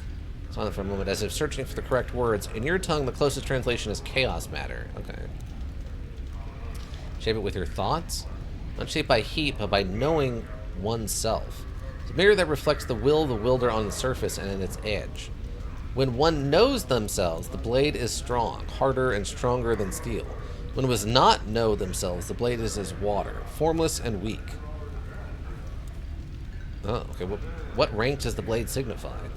A symbol carried by the Zerth. A Zerth is one who knows the words of Zerthmon. Zerthmon. In knowing the words of Zithmon, they know themselves. I feel like you could make a whole,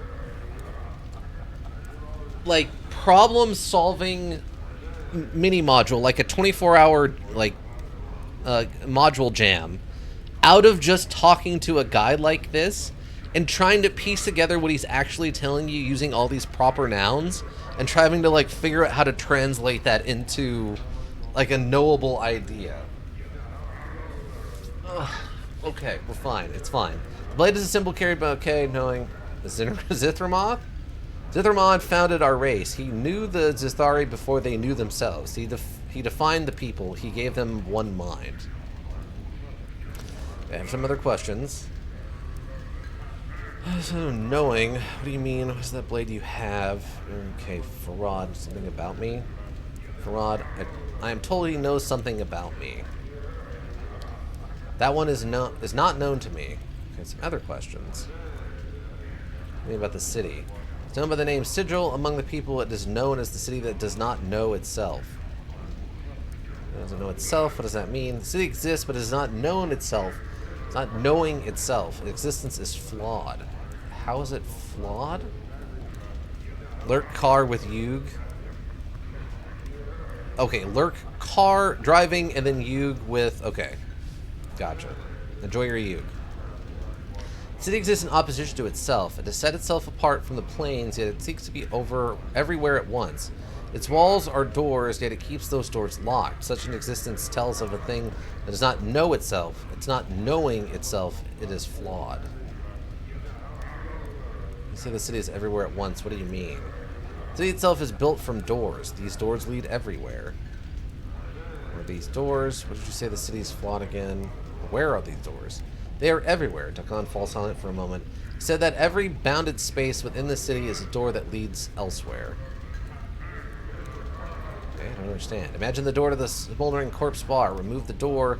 The frame remains. The space within the frame is still a doorway. Or a door. With a door to get here, it's just an open space. Many are the doors you never see. You may pass through them as if air and not know them for what they are. They are closed to your sight and touch.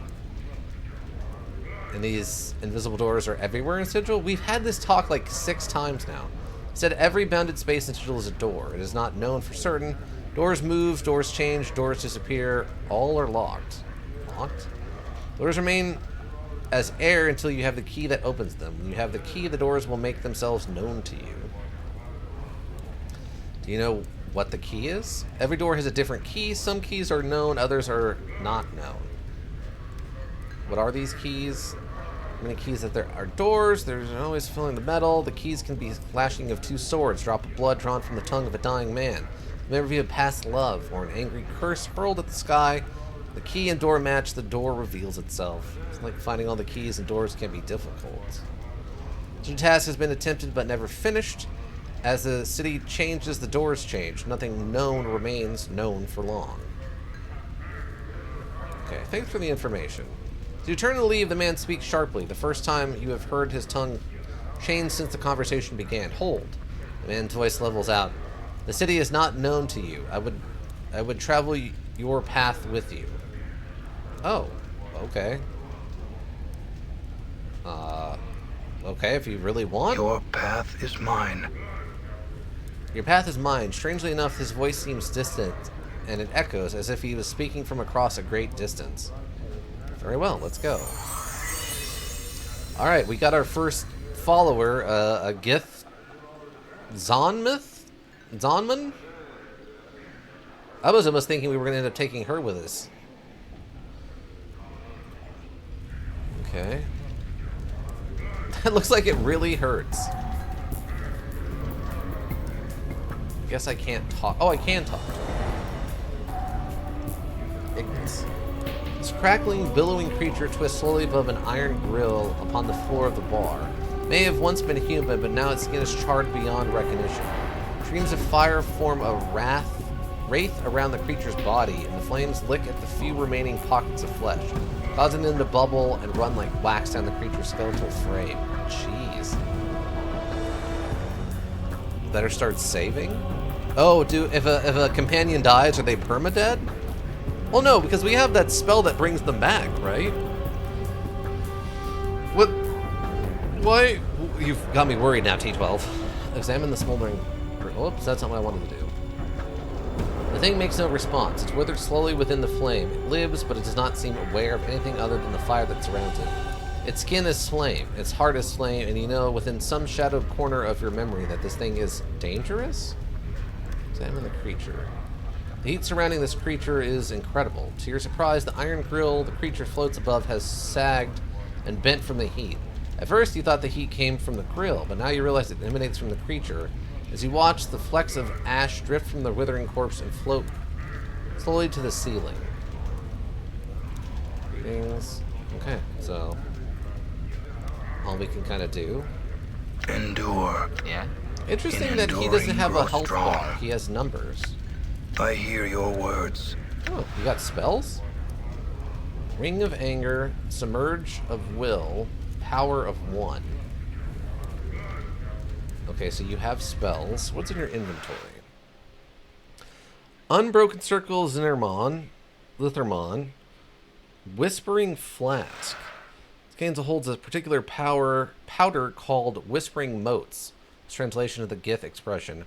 Form of healing powder commonly used by the Githari in the plane of Limbo. When the stopper is pulled and the spice touched on the skin of a wounded person, the spice travels through the injured person's body, turning raw matter to fill up the holes in their physical form. No matter how small or large, in order for the spice to work, the user must concentrate on its healing effects. The process of discipline at practice, Githari can even heal the greatest of wounds.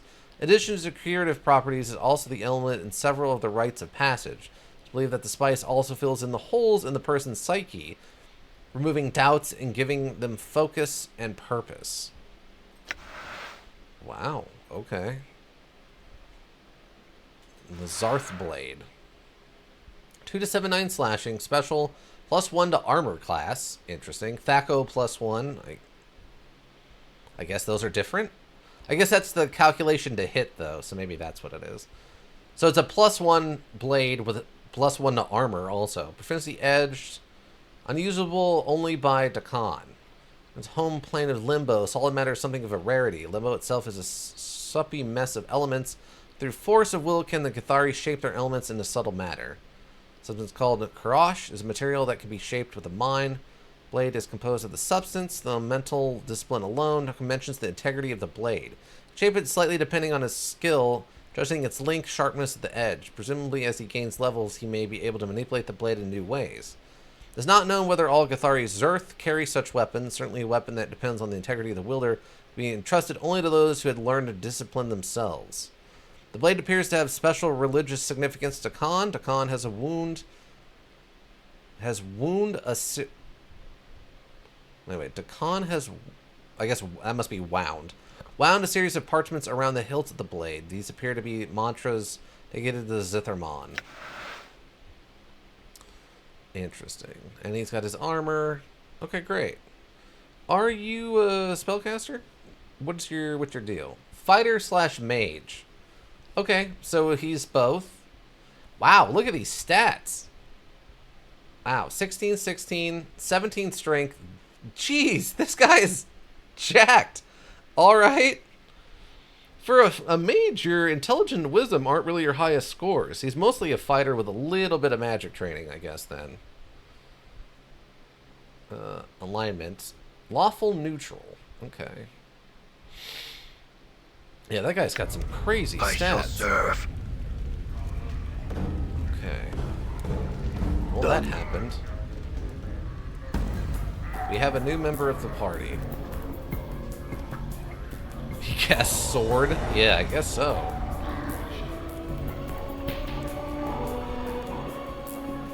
Okay, so I just need someone to put out this guy who's on fire. Is that a quest that was actually given to me? Wondrous. I thought she was doors and keys. Okay, we already did that. Some journal. Okay. So we're still looking for Crocode or whatever his name is. Alias. Slightly stooped over man. Okay. Man with full gray beard and a lion's mane of gray hair. He wears a couple of shoulder guards as armor and he keeps a helmet nearby. Smokes a pipe and carries a pouch of tobacco around his waist. Looks pretty strong, but it's a little plump and also appears to have some sort of breathing trouble. Well now, aren't you a sight, lad? Never have I seen so many scars blanketing a fellow, like a scarred cloak you're wearing. Where you been? Hanging out in a grain thrasher? He laughs. Oh, I'm just jesting with you, lad. No offense meant, and I hope no offense taken. I'm Ebb. Extends his hand. Greetings, Ebb. His handshake is firm. Now, I hereby tender my apologies for the unfair jesting, lad. Hope no hard feelings. Can I buy you a tankard or two or something to soothe any ruffled feathers? No, it's fine. Fair enough, lad, fair enough. He puffs on his pipe, pauses a moment or two, and says, so what can old Ebb do for you on this fine sigil day? No questions about the place. Well, I gather that just to look at you. I mean, you don't look like you're from around these parts, lad. You look a little too out of sorts to be seasoned native. Ebb chuckles, then takes another drink. So what can I help you with, lad? You need to know the lay of the land? Where are you? Ebb Creek Knees, third measure of the harmonium. Now retired and being a tout with one's voice since I don't step as lightly as I might these past 2 or 3 decades. He chuckles. Now, lad, who be you and what trouble might you be in? Third measure of the harmonium? Then puffs up slightly in pride and gets a semi-stern look on his face. Aye, third measure of the harmonium. He relaxes a little, though I haven't served a tour of duty in many a decade. Pushing a quill wasn't quite up my alley after all the fights and skirmishes I've been in, so I just bid my time keeping tabs on things down here in the hive and helping out a little where I can. And he looked like someone who might need a hand. Are you in some kind of trouble, lad? What fight and skirmishes have you been in? Rolls his eyes. More than I can remember, lad. Well, almost more than I can remember. Leastways. I did an all too long tour in the Blood War, that infernal muck-up war of lies on Terrace. Far too many years in the Black Centuries War. Ebb begins to tick off the wars on his fingers and counts suddenly to himself. Then there was the Three Plains War, and many others. I even took part in the Harmonian War of Liberation. Oh, towards the end there. I was also in the Sigil City Watch. Some could argue that was the most dangerous of them all. He laughs loudly. The mention of the Blood War feels like a cold dagger slipping into your heart. Tell me more of the Blood War. Ebb sighs, oblivious to your reaction. Aye, the Blood War. Most dangerous family feud this side of the primordial soup. A mean-spirited mob of fiends on one side, a batch of warmonger fiends on the other. It's the war that creation sparked, and they've been digging into each other ever since. 2 sets of fiends warring against each other, huh? Aye, the Tenerari, vicious killers who care for none but themselves, and the Baia Tezu, war machine, all for law and order under their infernal rules. The whole mess spills out into other planes from time to time, and it's made the multiverse a less pleasant place to live. Let's see, I have other questions. You know someone named Farad. Farad Ebb frowns, takes his pipe from his mouth. Now, lad, what are you wanting with a Burke like that? Like Farad? I think he stole some of my belongings. I think I used to know him. Aye. Well, the more you're in... Well, that's... Well, the more is your misfortune, then. Maybe perhaps forgetting something is better for you, then, I suppose. What do you know of him? Well, I don't know everything there is to know about Farad, but I know some of the dark surrounding him. I'm determined to track down the spider and nail him to a wall, then I suppose I could spill some of the chant so you know what you're tangling with. Pauses to tamp his pipe. Farad dug his nest deep into Rage Picker Square not too long ago. Got a bunch of collectors and gangs together. Started what one could almost consider a collecting faction. Be that as it may. We're going to find him? Well, lad, if you're looking for Farad, which I would say is pretty barmy of you, you're a little off the beaten path. You want to be finding Rag Pickers Square. Chant is that Farad set up his kip somewhere in the square. Even an old fellow like me who's been around the ring a few times don't know exactly where. I figure that Farad wants to keep the dark on his location dark. If you're all bound and determined to find Farad, go to Ragpicker Square and try to dig up Farad's location from some of the locals. Trying to be careful about it, since there's plenty of the square that would make a gut harp out of you as soon as look at you. Alright. Okay, so we were probably close to that, as we're trying to befriend what's-his-face. What was his name? Was it Nod? I think it was Nod. We were trying to befriend him, and that might have led us to get the password to get into... Is it allowed to just go back here? This once functional door is now nailed shut and barred on the inside to protect against thieves. Oh. I guess it was like a delivery spot or something.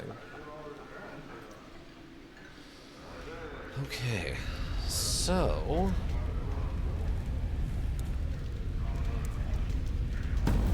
Nothing else going on here, right? Red hot pipes remaining of torture devices. Apparently they emit steam. Interesting.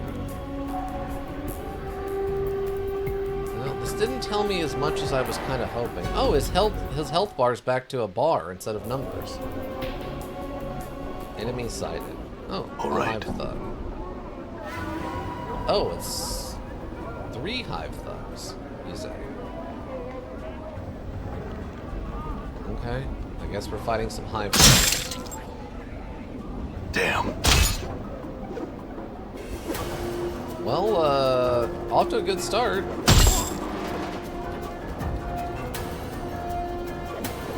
What's his name? The Khan knows what he's doing with that sword is.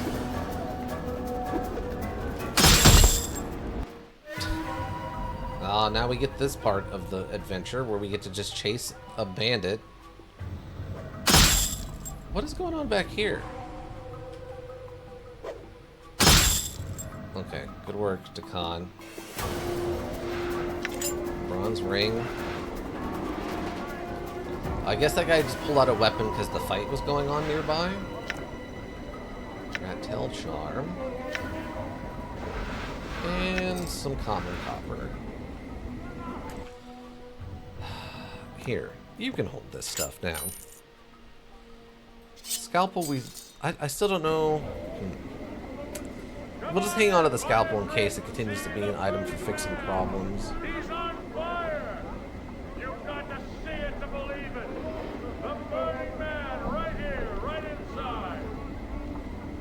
I like the background noise for the burning man thing. That's pretty good. Arcing Welder. A white oval with a black lightning bolt through it is described on the keystone of the entrance to the building. Oh, great! We found the tattoo parlor. Okay. All right, we can get a save here. This is a perfect time. So we're going to talk to this guy right before potentially making a permanent decision about getting a tattoo. I think this is a perfect time to take a save. We got a new person, we finished like one major dungeon, and now we have a new interesting character to talk to. So I think it'll work out. I think it'll be a good place to call it. Lurkers, thank you. You have the Twitch Pro go around. We always appreciate you. Anybody checks the VODs on Twitch, checks the VODs at YouTube Repository. Always greatly appreciated. Seeing those numbers helps keep me motivated. If you need a well thought out solution, you need a thinking solution. Raven Hillbrook Inc. Thinking Solutions. And I think, yeah, I hope you have a good rest of whatever you're up to. And that'll do it for me. Yeah. Bye.